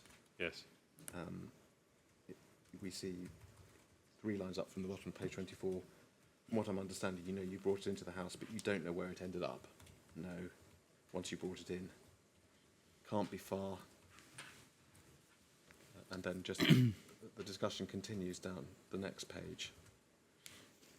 And we can see towards the bottom of the page, Mr. Rowley is saying, I wouldn't know. In other words, he wouldn't know where it had been. I really wouldn't know. And the officer says, and what's the reason for that? And Mr. Rowley says, alcoholism, question mark. And Mr. Rowley says, I do drink a lot. And then at the top of the next page, he says, quite a lot. And the officer says, I know. Do you recall what you'd had to drink before you found the box?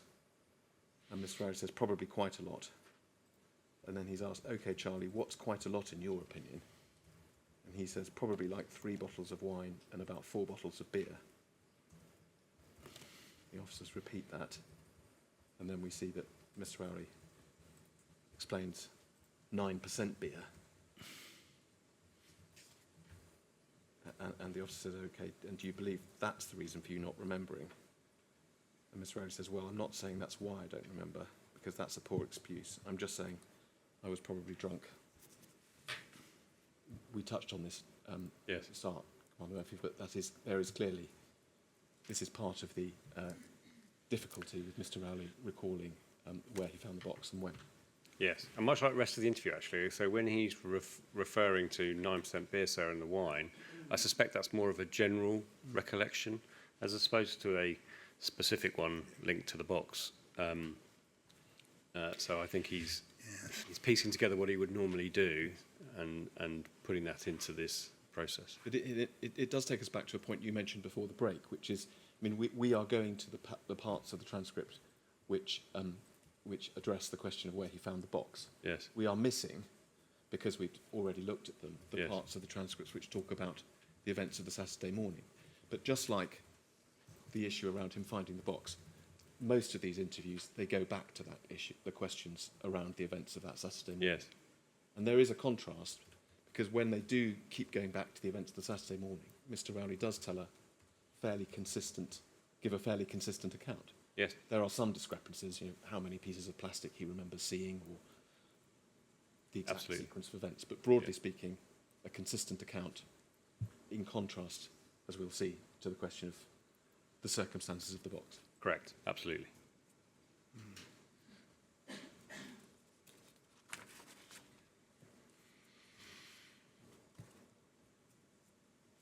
Just a short reference on page 28.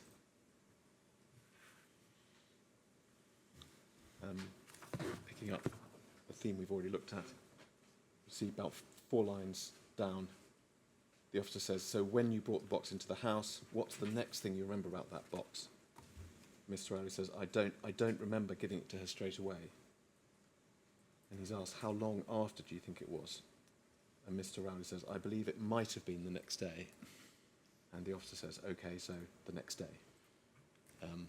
Again, a little bit of firming up. Yes.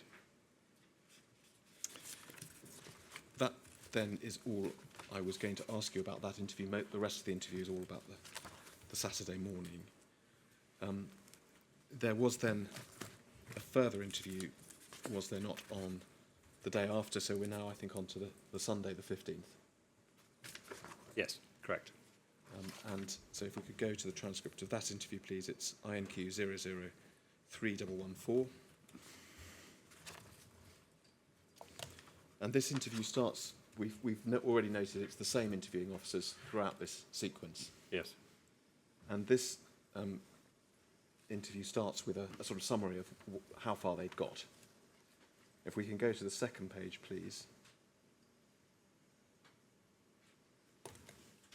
We can see around the middle of the page there are questions around the bottle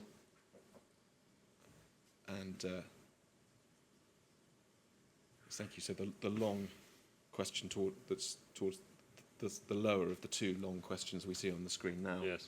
It ends with, have you remembered anything else about actual finding of the black box? Mr. Rowley says, only the fact that I found it on the floor.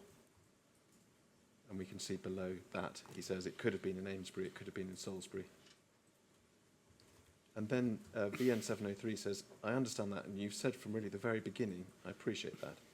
But I think what from yesterday when you spoke, we seemed fairly, or can never be sure, but that the Friday, the day before Dawn got ill on the 29th of June, was very possibly the day that you would have picked it up.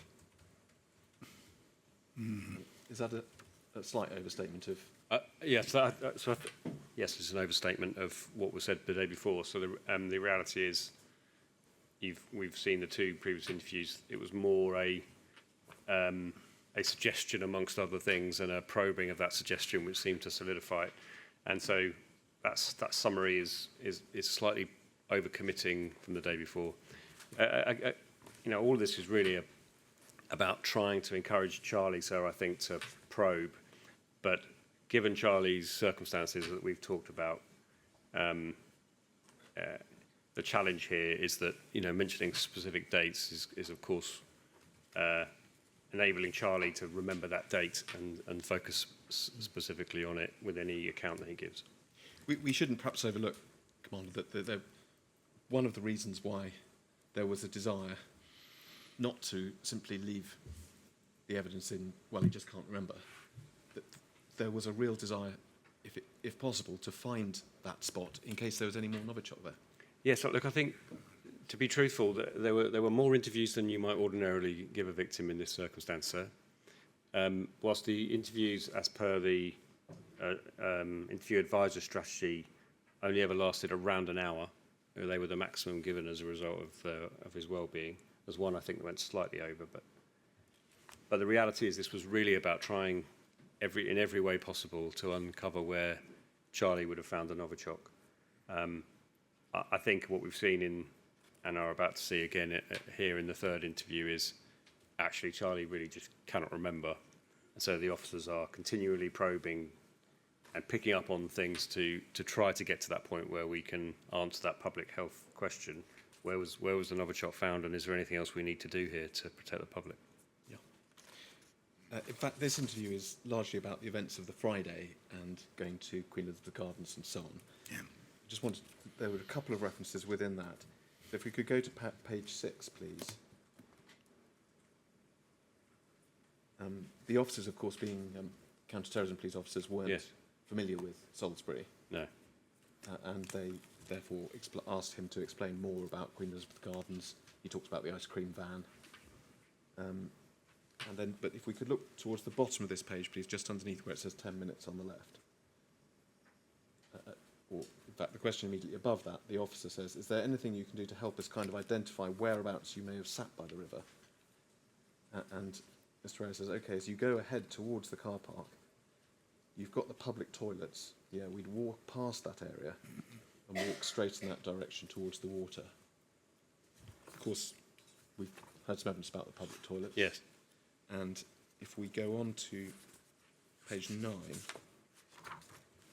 the officers actually bring him back to that question. And about halfway down the page, you see the officer says, okay, you've mentioned about the urinals that you've walked past. Is that anywhere you would have visited, the urinals within the park? And Miss Rose says, no, I wouldn't have remembered to pick anything up from there. Do you recall if you actually went to the urinals at all? No, I didn't. No. And the officer says, no, you didn't. Okay, that's fine. Sorry, sir. It occurs to me that line underneath the highlighted line where Charlie says, no, I wouldn't have remembered to pick anything up from there. That when you read through all these interviews and you see Charlie's movements there, it is almost he's doing things that he remembers to do. So he'll walk past somewhere, for example, where he wants to search a bin, and that's a place he goes to regularly, so he'll go there. And it's almost like he's saying, well, I wouldn't have remembered to go in there because that's not where I go and do this type of activity. Yes. So, and that does seem to be how Charlie would spend his days, sir, going through. All right, thank you. Let's move on. So the next day, the 16th, I think is the day there wasn't an interview, but we go on to the 17th, which is the Tuesday. Tuesday the 17th. There were 2 interviews on that day, which is how we get to the 5 interviews in 5 days. Yes, thank you. So the transcript of that one is INQ 005685. Just a minute. 2:30. And if we could go within that to page 3, please.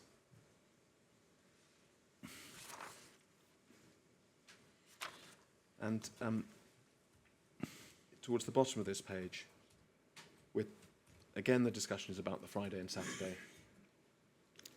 And he's asked, do you know which of those days you visited Boots or the chemist? And Mr. Rowley says, this is what I was trying to work out. And again, he says, whether the chemist closed, Friday at 12 o'clock, or was it Saturday at 12 o'clock? And the officer gives the sort of common sense rather than expert answer. Probably open all day on a Friday and close at lunchtime on a Saturday. But the reason that Mr. Rowley had raised it, we'll see from the next page, is that he's about 5 or 6 lines down on the next page. He says, because I just had a vision when I got a lift to the chemist. That's when I picked up the package. And the person who gave me the lift, saw me pick it up and says, oh, you be careful picking things up off the floor. And I just picked it up and put it in my pocket. And if we just, to complete this part of it, we see again, further down, Mr. Rowley saying, I've got a vision of the bloke saying to me, oh, you ought to be careful picking things like that up the floor. And then he's talking about picking up, about the van. Yes. And then at the bottom of the page, he's now talking about the palaver, what was going on with the ambulance. And at the top of the next page, me being on the phone because Dawn was ill and being worried that he was going to miss the chemist. So here, first of all, Mr. Rowley having previously actually been consistent in saying there was no one with him when he picked it up. Yes. Saying that there was someone with him, but also he appears to be suggesting that he picked the poison up after Dawn was, on the Saturday after Dawn was poisoned. Yes. Which obviously couldn't possibly have been right. That's correct. And then if we go on, please, here to page 19.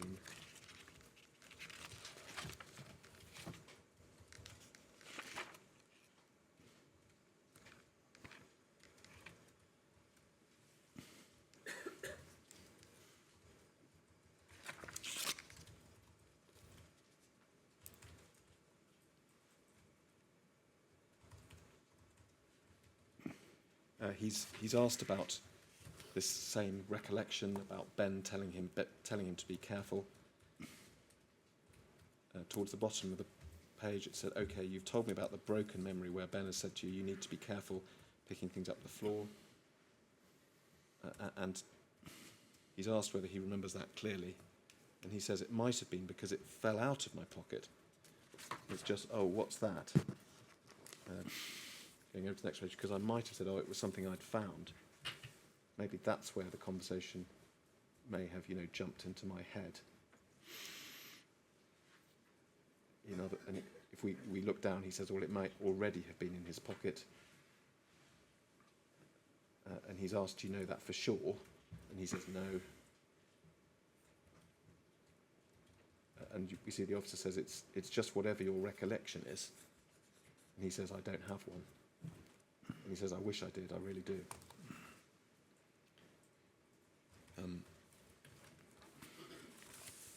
Clearly, Mr. Rowell is trying to help, but he's struggling.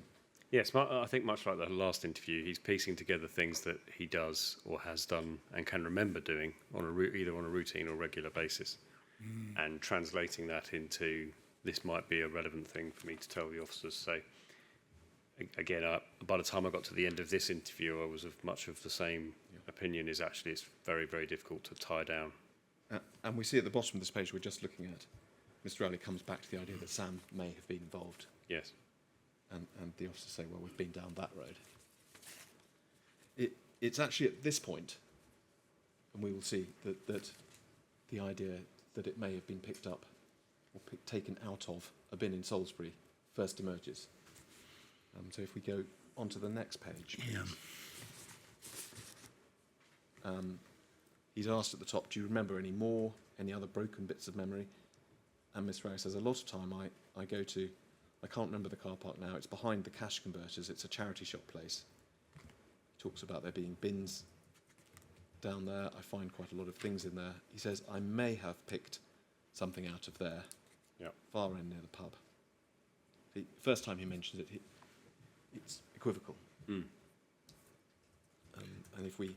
Now that description fits, whether it's accurate or whether it's an accurate memory or not is a different point. But the description fits, does it, what we've been calling the Brown Street area? Yes, it does, sir. And it's, again, I think it's Charlie recalling an actual thing he does quite regularly. Well, maybe, but... Which actually goes to those bins in that location. Sir. Maybe, but what I'm after is simply the location. Yes, sir. And if we just cast our eyes down the page, he talks about a pub. We'll see the pictures of that pub on the corner of Brown Street car park.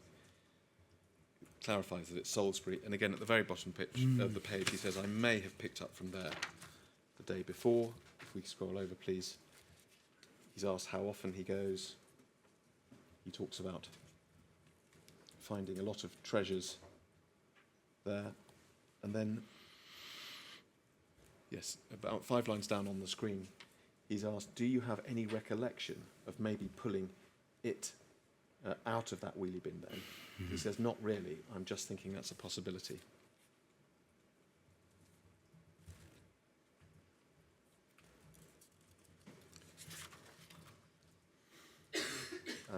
There's then a general discussion about getting things out of those wheelie bins. But if we go to page 24, please.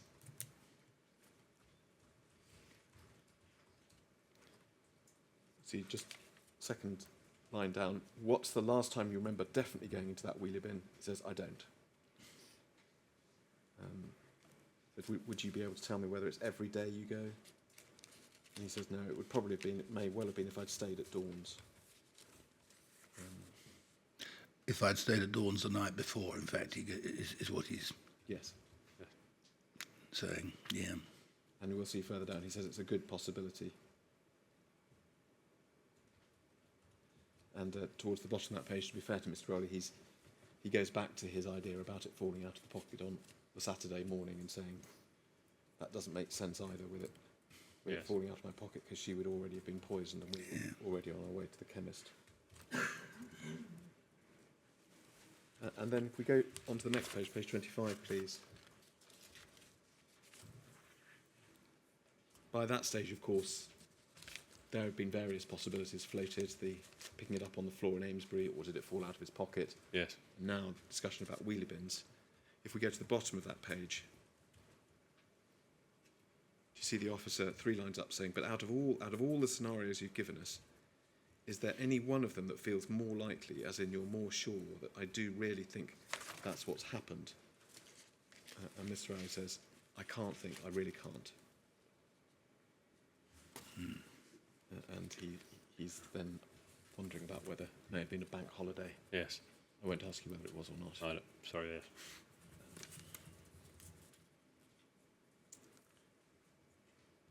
This was the day when he was interviewed twice.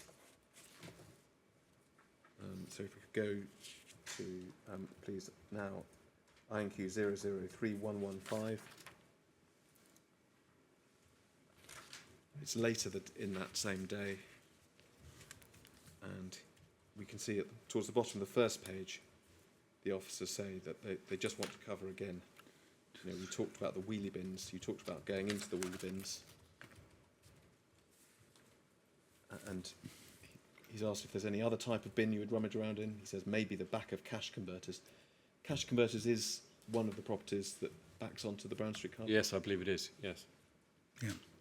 We'll hear in due course about the cancer research shop, which is a different Yes, shop. yes. And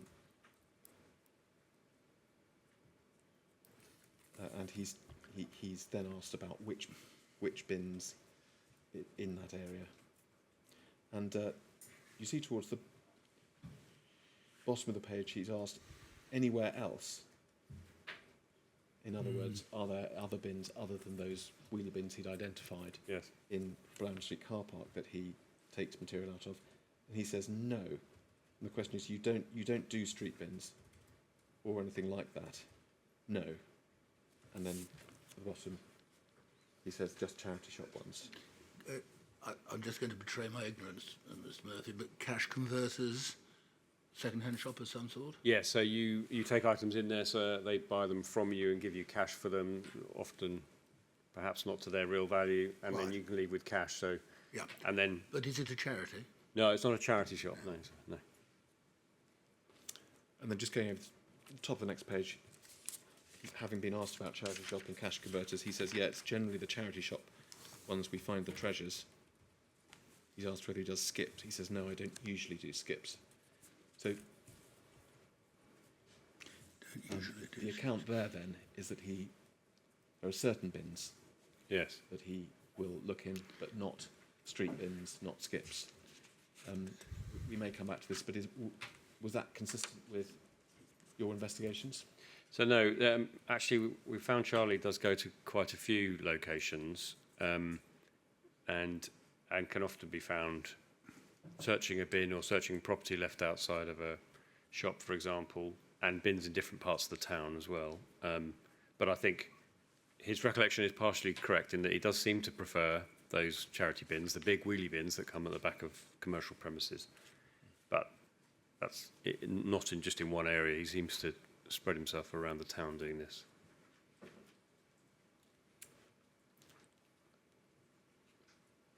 Now, that's all I wanted to ask you about that transcript. So we have now covered the 5 interviews.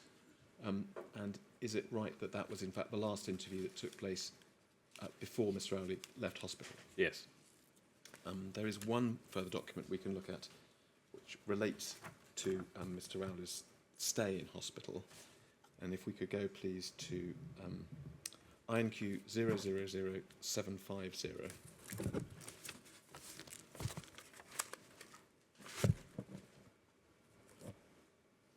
Now, Commander Murphy, you'll recall that interview strategy document, which was drafted by the interview specialist. Yes. That was the officer VN121. Yes. And this is a statement from VN121. And we can see, so the last interview we looked at was the 17th.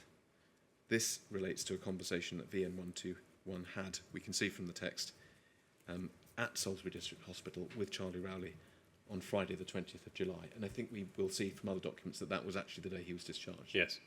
So we see it was 11:30 in the morning, so no doubt before that happened. And we see VM121 makes the point that, I don't know, was VM121 a male or female officer? I don't actually know. Right, well, that officer had been the interview manager for Charlie. There's a reference to that. Was aware of how he'd been spoken to before and the means to record it. And then says, on this occasion, as I felt it was possibly our last chance to speak with him prior to his leaving the hospital, I would try an informal approach, not take any recording equipment or indeed writing material in with me. I felt that by doing this, it would seem more relaxed, less official. My hope was we may assist him in providing any further details he could. I felt that this approach and the possible benefits outweighed the fact that I wouldn't be able to record exactly what Charlie told me. He says he sat down next to him, introduced himself, and then if we look at the bottom paragraph, he says, I asked Charlie if he had any further memories of where the bottle had been found. He again stated he didn't know, and nothing was coming back to him. Yes.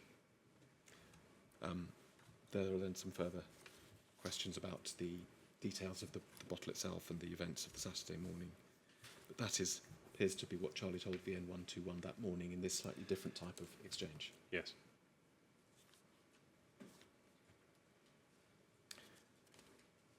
If we could go now, please, back to DCI Phil Murphy's witness statement. So it's IMQ 006057.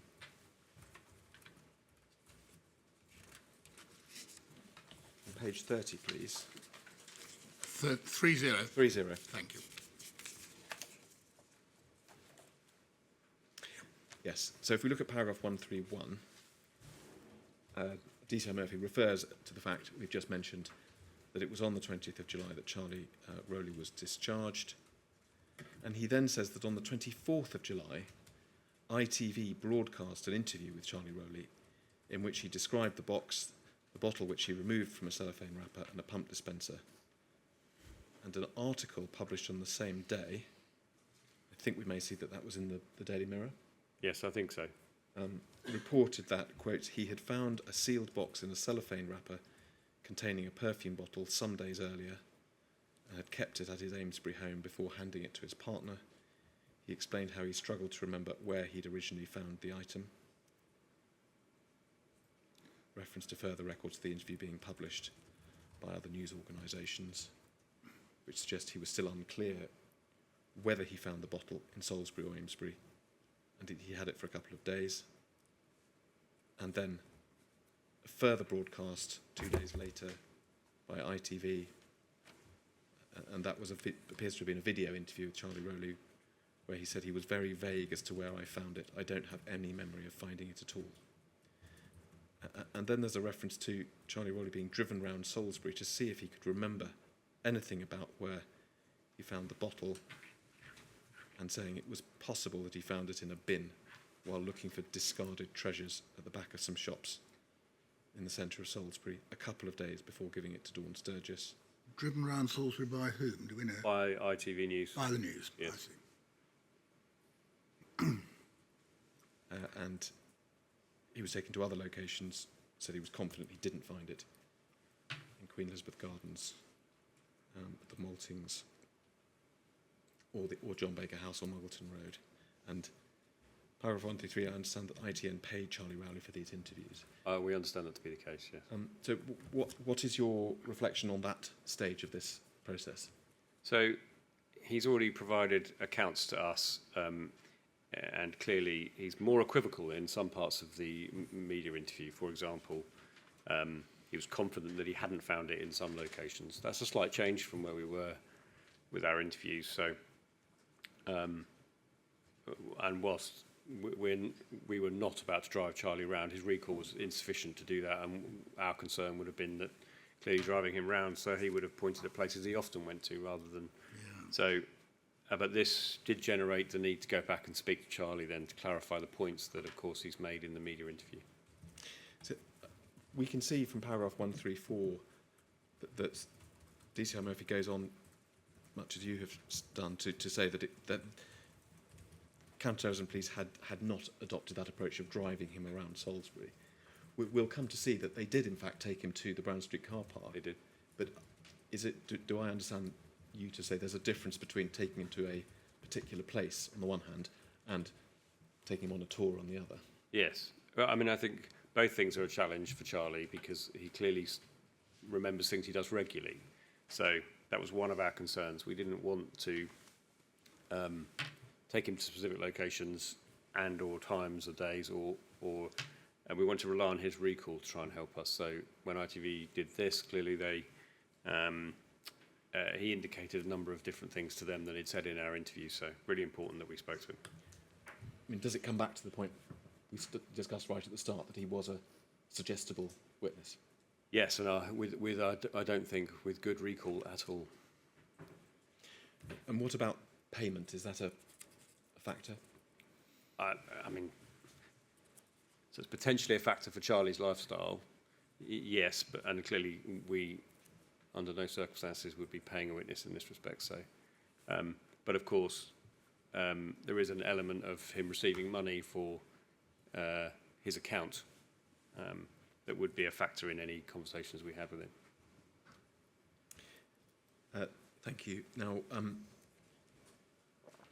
we've seen in DCI Murphy's statement a sort of excerpt from some of that press coverage at that stage, but let me just take you to a couple of references so we can see the actual coverage, please. So it's INQ 004893. And if we look at the top of this page, do we see in blue it's a Daily Mirror article, and it's dated, as DCI Murphy said, the 24th of July. And if we look right towards the bottom of this page, please, it's a transcript of sorts, is it not? Yes. And we see that Mr. Rowley has asked a question. So it was a bottle of perfume. Had it been open? And Mr. Rowley seems to have said it wasn't. No, it was all sealed. It was all new. I believe I might have had it for a couple of days. It wasn't until that morning I showed it to her and gave it to Dawn and showed it to her, and she recognised the bottle and product as a known brand. I thought I was doing no more of it than giving her a gift. And the next question, so that's what you were doing. You were giving her a gift. You think you had it for a couple of days, but you're not sure.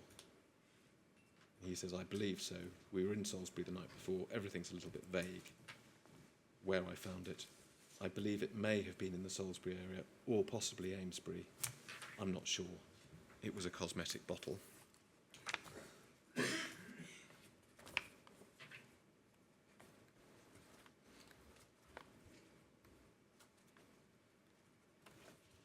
And this is, in fact, an extensive interview. And if we go on to page 7, please. Does it purport to be a record of the taped recording, Mr. O'Connor? So I think that we saw in DCI Murphy's witness statement, I think it may have been that at least parts of this interview were videoed and broadcast, but possibly not all of it. I don't know if Commander Murphy... I think that's correct. I don't think all of this was broadcast, sir, but a lot of it was. But I don't think what we're reading is necessarily all of what was broadcast, which would suggest other note-taking or mechanisms to get his account. Or a dictaphone or whatever. Yes, yes. Just the very bottom of this page, please. 2 questions again. He's asked, you're pretty sure when you were on the park on Friday afternoon that you didn't find the bottle there? Mr. Rose says, I'm pretty sure. No, I'm 100% sure it wasn't in the park. And then in and around John Baker House, they sealed a bin. Was that a possibility? And just, Mr. Rose's answer is there's a possibility it may have come from there, but my memory is so vague I couldn't say where I found it. Do you know, Commander Murphy, about that bin that was sealed? Was that a public bin or a wheelie bin? Or I'm afraid I don't know. But again, I think we come back to the point that actually it's not suggesting that he doesn't look through the bins around John Baker House. No. Which I think had previously suggested he only went to certain bins. Actually, I think it was a more general searching of bins. There is, in fact, then another interview only a week or so later with the police. If we could go to INQ 003112. And we can see from the top, if we go to the first page, first of all.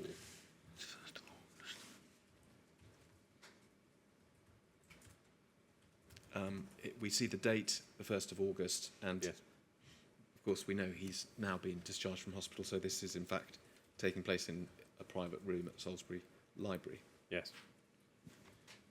And we'll also note that the officers are now VN 102 and 135, I think neither of whom, in fact, had been the original interviewing officers. Yes,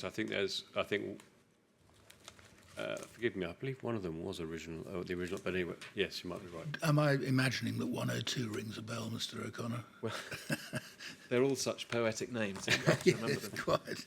In fact, the two original officers were 703 and 310, so these are two different. So they're not the original ones. Thank you. Neither.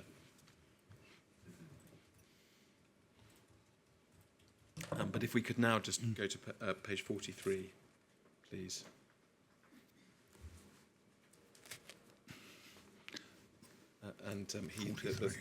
The conversation, which had been about other matters, turns to the question of the bottle. We can see at the top, good point to move on to the bottle. Yes. And we cast our eyes down. He's asked, is there anything that we've talked about in those couple of days, hours on that Friday, where you may have picked up the bottle? Mr. Harris says, no, I've got the impression I may have had the bottle. I may have picked it up 2 days prior. And then towards the bottom of the page, he's talking about the Wednesday. He says, when I'm going about generally drunk, I go and have a look through a couple of locations. There's a couple, one being Brown Street, up on the Cloister pub. That's the pub on the corner. Yes. Which we'll see, but near the back of the cancer research shop. He talks about having a rummage. He says, I don't know, in my head I can remember having to lean in and pick up a package and inspecting it and looking at it, finding out it's a woman's product. Hence, hearsay, but I've got a feeling that's what happened. I got it out of a bin. So a slightly more detailed memory is emerging at this point. There's then a exchange where they're looking at the map and trying to work out where Brown Street is. And then if we could go on to page 45, please.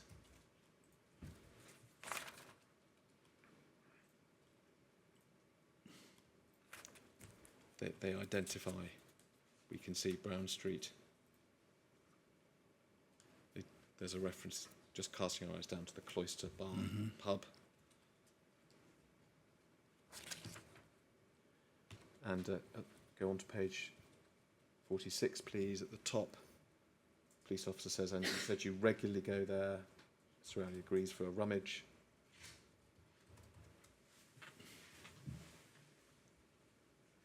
They talk about getting electrical items. It's a charity shop. He doesn't know the name of the charity shop. And then towards the bottom of that page, about 3 entries up from the bottom, Mr. Rowley says it's one of the big bins that you lift up. If you don't pull it away from the wall, it'll come down and catch you on the back of the head, those big ones. And then if we go to the next page, he talks about you can climb in if you have to, and we will see there was some evidence about Mr. Rowley being found inside those bins. Yes. And then just a few entries below that, the officer talks about him having a memory of picking up a lady's product. And he says, think back to that time when you reached in and saw the lady's product. Tell us in as much detail as you can about that day and what you picked up. And Mr. Rowley says, yeah, well, that would have been, if I think not finding anything. I think that day when I did find something, it was the one item, and it just went in my coat. I probably would have been wearing a grey coat with a red zip. And Mr. Rowley says, with that, it would have stayed in my coat until I went home with Dawn, and I would either put it on the side, and I think that morning when we fell ill was the morning that I actually gave it to her and said, I found this, and unfortunately it was fucking evil. And he's asked towards the bottom again about further down whether that was the bin next to the Cloister pub.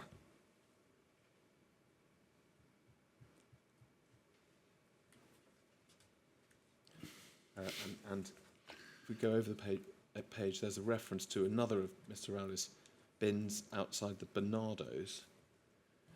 You may or may not be able to help us with this one method, but we know. I think we'll see later that Bernardo's was on Catherine Street. Yes, I believe so. Did it also have a bin backing onto Brown I'm Street? doing that from memory, but no, not from.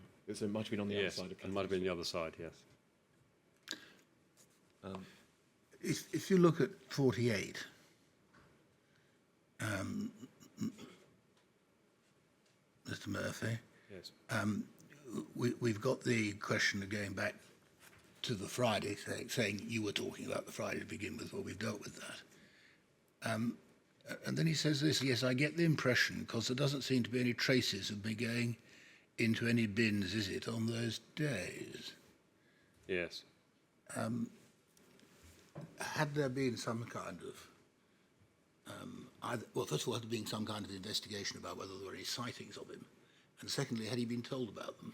Well, first it would have been yes. We were trying to track Charlie's movements for a lot of this process, Right. at different times as well. It would have been very unusual for him to have been told about any of those traces. I can't say for sure whether he was, but it would have been very unusual for him to have been told in any detail. Yes. It may be something that came from Elsewhere. being driven around or from his media interviews or something, but certainly unusual for us to have explained that to him. Thank you.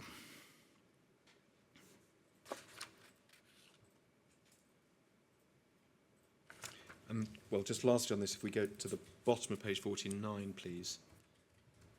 There's this general discussion about the different bins that he goes to, but at the bottom he says, I have a feeling the bottle came out of the one by the Cloisters pub. And the officer says, right, that's good. And Miss Rose says, yeah, that's what I think.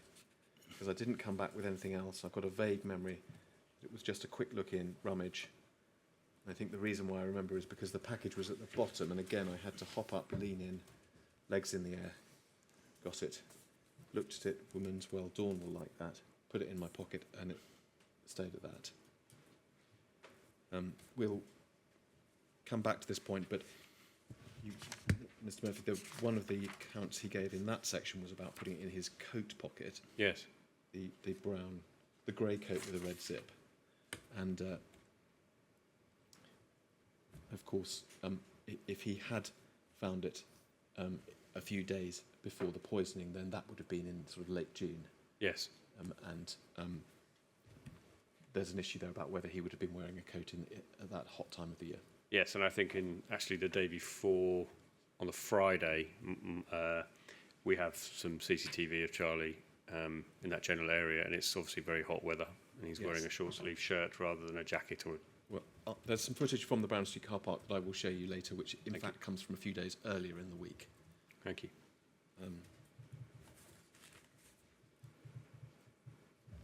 And in fact, I think I may have.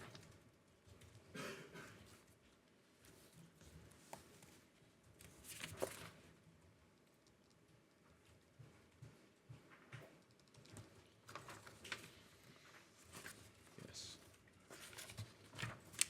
Excuse me one moment.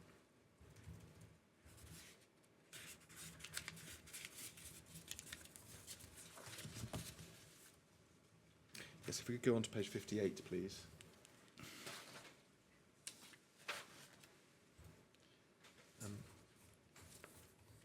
Towards the end of this interview, about halfway down, we see Mr. Rose asks, are there any other locations that you would go to, apart from the 3 or 4 bins he described?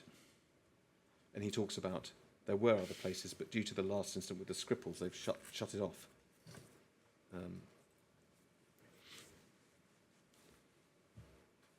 You see that?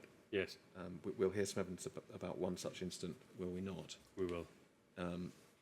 So they come back to talking about Brown Street over the page, and we can see DC 135 saying maybe if you've got time when we finish, we can take a walk down there. Do you see that? Yes.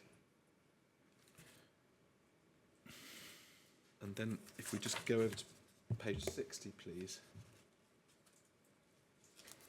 Well, yes. I'm just looking at 59, top of. Various other places discussed, including somewhere called the Dogs Trust, which may have not often been relevant. But then what you get is good. So really, we're narrowing it down to Brown Street.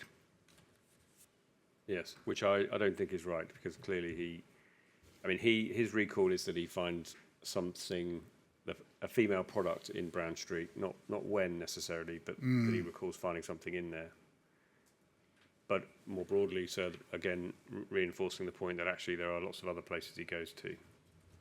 Well, nobody thinks interviewing people is easy, Mr. Murphy. I Yes. just want to see what we've got as a result. Absolutely.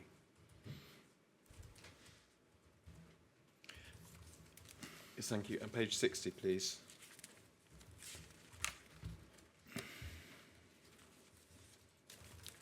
Then just starting 4 or 5 entries down, do you see the officer 135 says good stuff before goes on to the actual bottle itself and the wrapping, the packaging.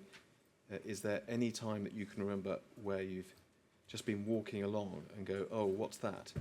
And pick something up off the floor? Mr. Harris says no. The officer says no, you've always gone actually actively looking for something. Mr. Harris says yes. And the officer said, okay, so you're sure in your mind you haven't just stumbled across this? Mr. Rowley says yes. And then Rowley says, but what made me think before? Because in the reports I thought I might have dropped it going in Amesbury. It might have fallen out of my pocket. I might have just fallen out of my pocket and picked it back up. He said, that's a memory I've got of picking it up. But the chances are it would have fallen out of my pocket and I'd have put it back in. And the officer says, okay, well, that's absolutely fine. And then going over, it's about 4 lines down, we can see the officer saying, there's no chance that you've just walked across and found it lying on the pavement or in a doorway or something. No chance at all. Mr. Rowley says no. Okay. And the officer says, all right, that's good. And the other officer says, are you certain on that? Mr. Rowley says, yeah, on this point. Well, if he was, it was a change of position from the earlier interviews, wasn't it? Absolutely. His first, I think, 3 interviews, at least, they were consistent with the approach that he thought he might have picked it up, so yes. Yeah. Well, indeed, at one stage he had he recited, recalled, related, as it were, a visual picture of doing exactly that. So. Yes. Okay. Well.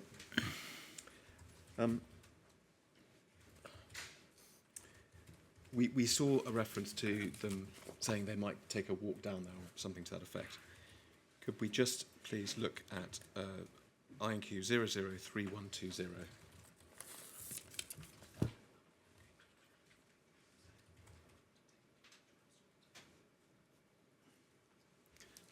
So we will remember that one of the interviewing officers on that occasion was 135.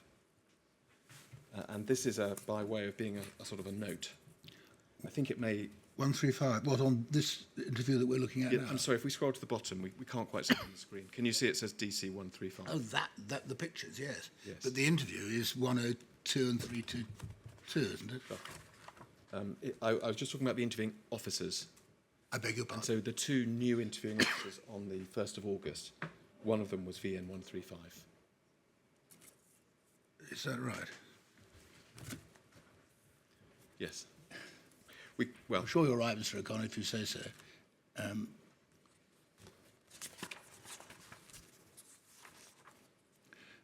Top of the...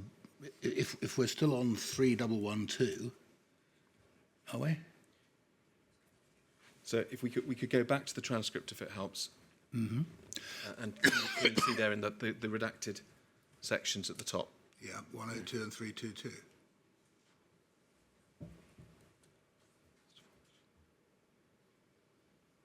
It may not matter a row of beans, Mr. O'Connor, but... So that is a mystery because the copy that I'm looking at says 135. It just goes... can we park that point so we will find out over lunch how that has happened? Of course, yes. It doesn't... He may have been there as It well. doesn't matter greatly No. either way. But let us go back to 3120 because there certainly was a comment during the course of that interview by one of the interviewing officers Yes. about a trip following the interview. Yes, Yes. it was. And in fact, we can see that the date is the next day. It's the 2nd of August. This is a document which has been disclosed. I'm not quite sure. It may even be part of a larger document, but this is what we've got. You can see there's a summary of the interview, description of the box as being black with red writing putting it in his coat pocket, and so on. And then just above the photographs, it says, after the interview, we took Charlie to the location so that he could point out the exact bin he was talking about. It's the one on the right-hand side as we look at it. It's used by cancer research to throw out items they can't or won't sell. Yes. So those, I think, well, those are the two bins at the back of cancer research, and that photograph is taken, as it were, from inside the Brown Street car park. Correct. Yes. And the left-hand photograph is the pub we've heard about called the Cloisters. Yes. Not sure if it's still called that, but that's the I'm one there. afraid I don't know. Sorry. We've all had an opportunity to do our own site visits. There we are. But the cancer research bins are the earlier ones, are they? Yes. Yes, they are. So yeah. Okay. And that's what we're looking at in that picture is the back of the cancer research shop, which fronts onto Catherine Street. Correct. And then And that is the 2nd of August that day. that's the 2nd of August. Thank you. There's then another interview. I won't try and... So on the 8th of August, if we can go to INQ 005887. 588. No, actually it's 568. 568. Sorry.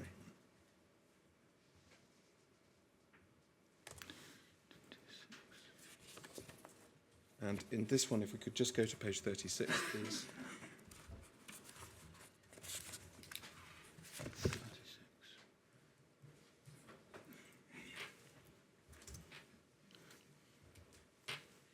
Right at the bottom of the page, can you see it says, last week you showed us the bin outside the Cloisters. If we go on to the next page, reference to the cancer research place. And again, if we just cast our eyes down there, we can see Mr. Rowley giving that account of reaching in as far as he could, so I had to pop up, put my belly on top, lean over so his legs are kind of levitating, and so on. 30.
Yes, Mr. O'Connor. So I'm grateful. We were looking at the transcript on the 8th of August 2018, 005687. Thank you. I think, in fact, if we go on to page 40 of that transcript, it's the end of a discussion about what happened to the item after Charlie Rowley got it out of the bin. 5, 6, 7. Wait a minute. And Just give me a minute to catch up, would you, Mr. O'Connor? Because I've had to switch the document I'm looking at. 6.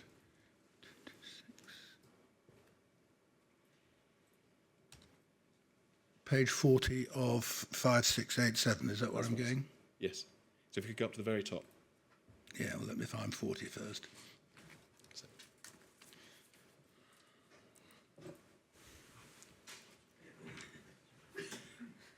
Yes. Thank you. you can see the officer is asking about what Charlie Rowley did with the item, whether he...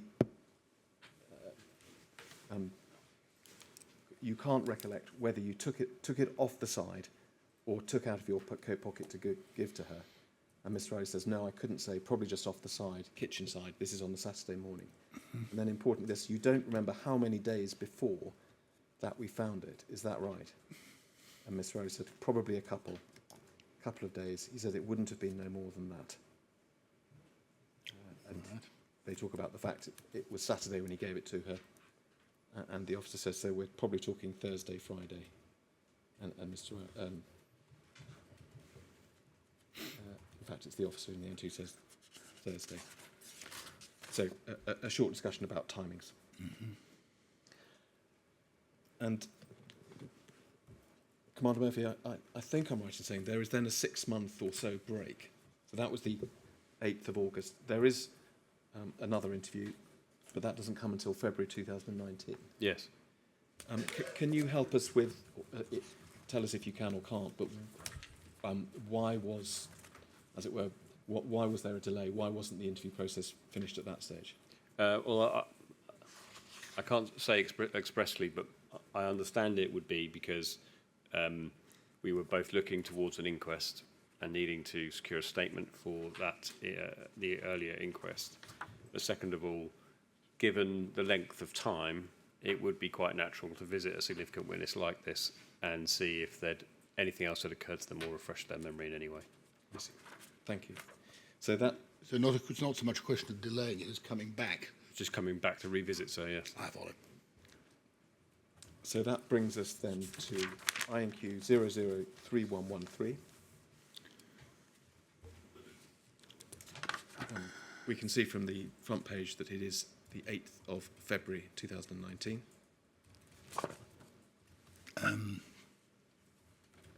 Yeah.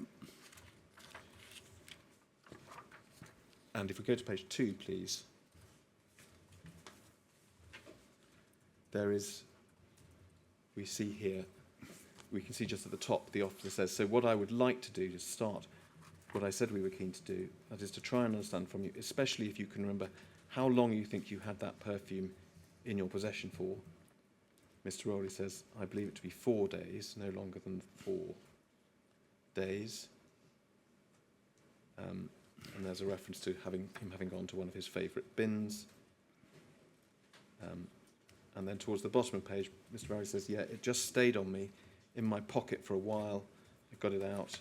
It just sat on the kitchen table for a couple of days. Actually, something he'd mentioned right back at one of the very first witness interviews. Then he said, one morning I just realised it was there. I said, oh, I've got this perfume you might be interested in. And that's how it ended up getting there. And again, he said that's on the 4th day. He repeats that. And if we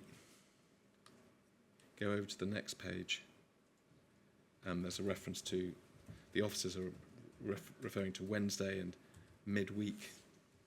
And Mr. Rowley says, yeah, I think I stayed at Dawn's place that evening. We both went back to mine.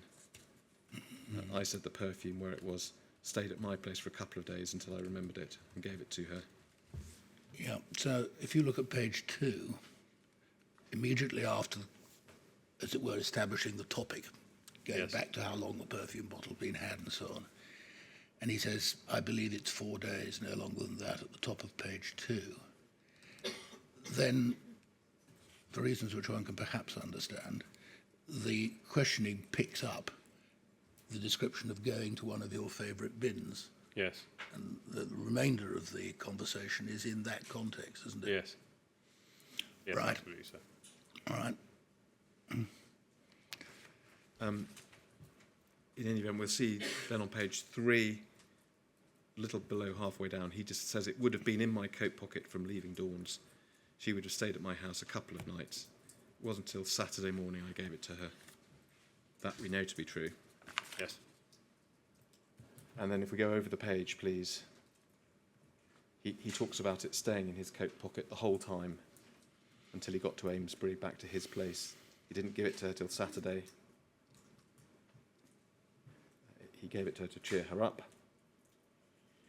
And then just the last few exchanges, we see the officer saying, OK, so just try and understand, Charlie, for it to come out of your pocket and put it on the kitchen, at what point do you think you did that?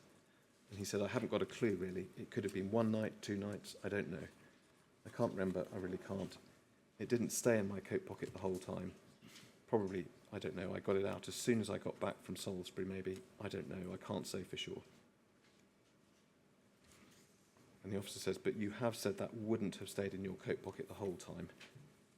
And Mr. Rowley says, I didn't actually give it to her until the Saturday. It just stayed in my flat the whole time. And then the conversation moves on. And there's one other reference I wanted to take you to at page 17. Please. 17. Yes, 17. Thank you. And the context for this, come on, Murphy, is we know from other evidence that between March 2018 and June, Yes. Mr. Rowley had moved, or at least he'd moved into his house in Muggleton Road. Correct. And so this is the context for these questions. Can you see DC 102 saying, I'll ask the question as to whether there's the possibility that when you moved into your Muggleton address, so from the, I'm afraid I don't know what that word is, and neither does Rowley by the look of it. He says, I don't know how you pronounce it. But the point being, whether you had the perfume in your possession then. And Rowley says, no, not at all, no, 100%. And the officer says, you're saying 100% because? And Rowley says, because I got it 4 days before I gave it to her. Have we got a date for the move from Salisbury to... So not I'm afraid, here and now. I'm sure there is a date that we have. It must have been known at the time. Yes, sir. I'll find it for you. Thank you. And finally, the officer says, when you moved into Muggleton, did you have many possessions? What property contents did you have? And Mr. Rowley says, I had quite a bit. Yeah, it took a couple of journeys in a friend's car, an estate car. So, yeah, so it took a bit, a couple of journeys. So that is the all the relevant content of that interview. Thank you. And that is, in fact, the final, as it were, questioning interview of Mr. Yes. Rowley. There is one more interview at which the police officers provide him with a draft of the statement we looked at right at the beginning. Yes. And read out sections of it, and he comments on it. So I suggest we do that first thing this afternoon. Yes, by all means, whichever's convenient, Mr. Rooker. Well, it is 2:45, so I suggest we break now, and I'll come back to that after lunch. All right, 2 o'clock then. No, in fact, we'll say 2:45, please. Yes, You've got thank quite a lot to do this afternoon, haven't we? Yes. 2:45, please. All right.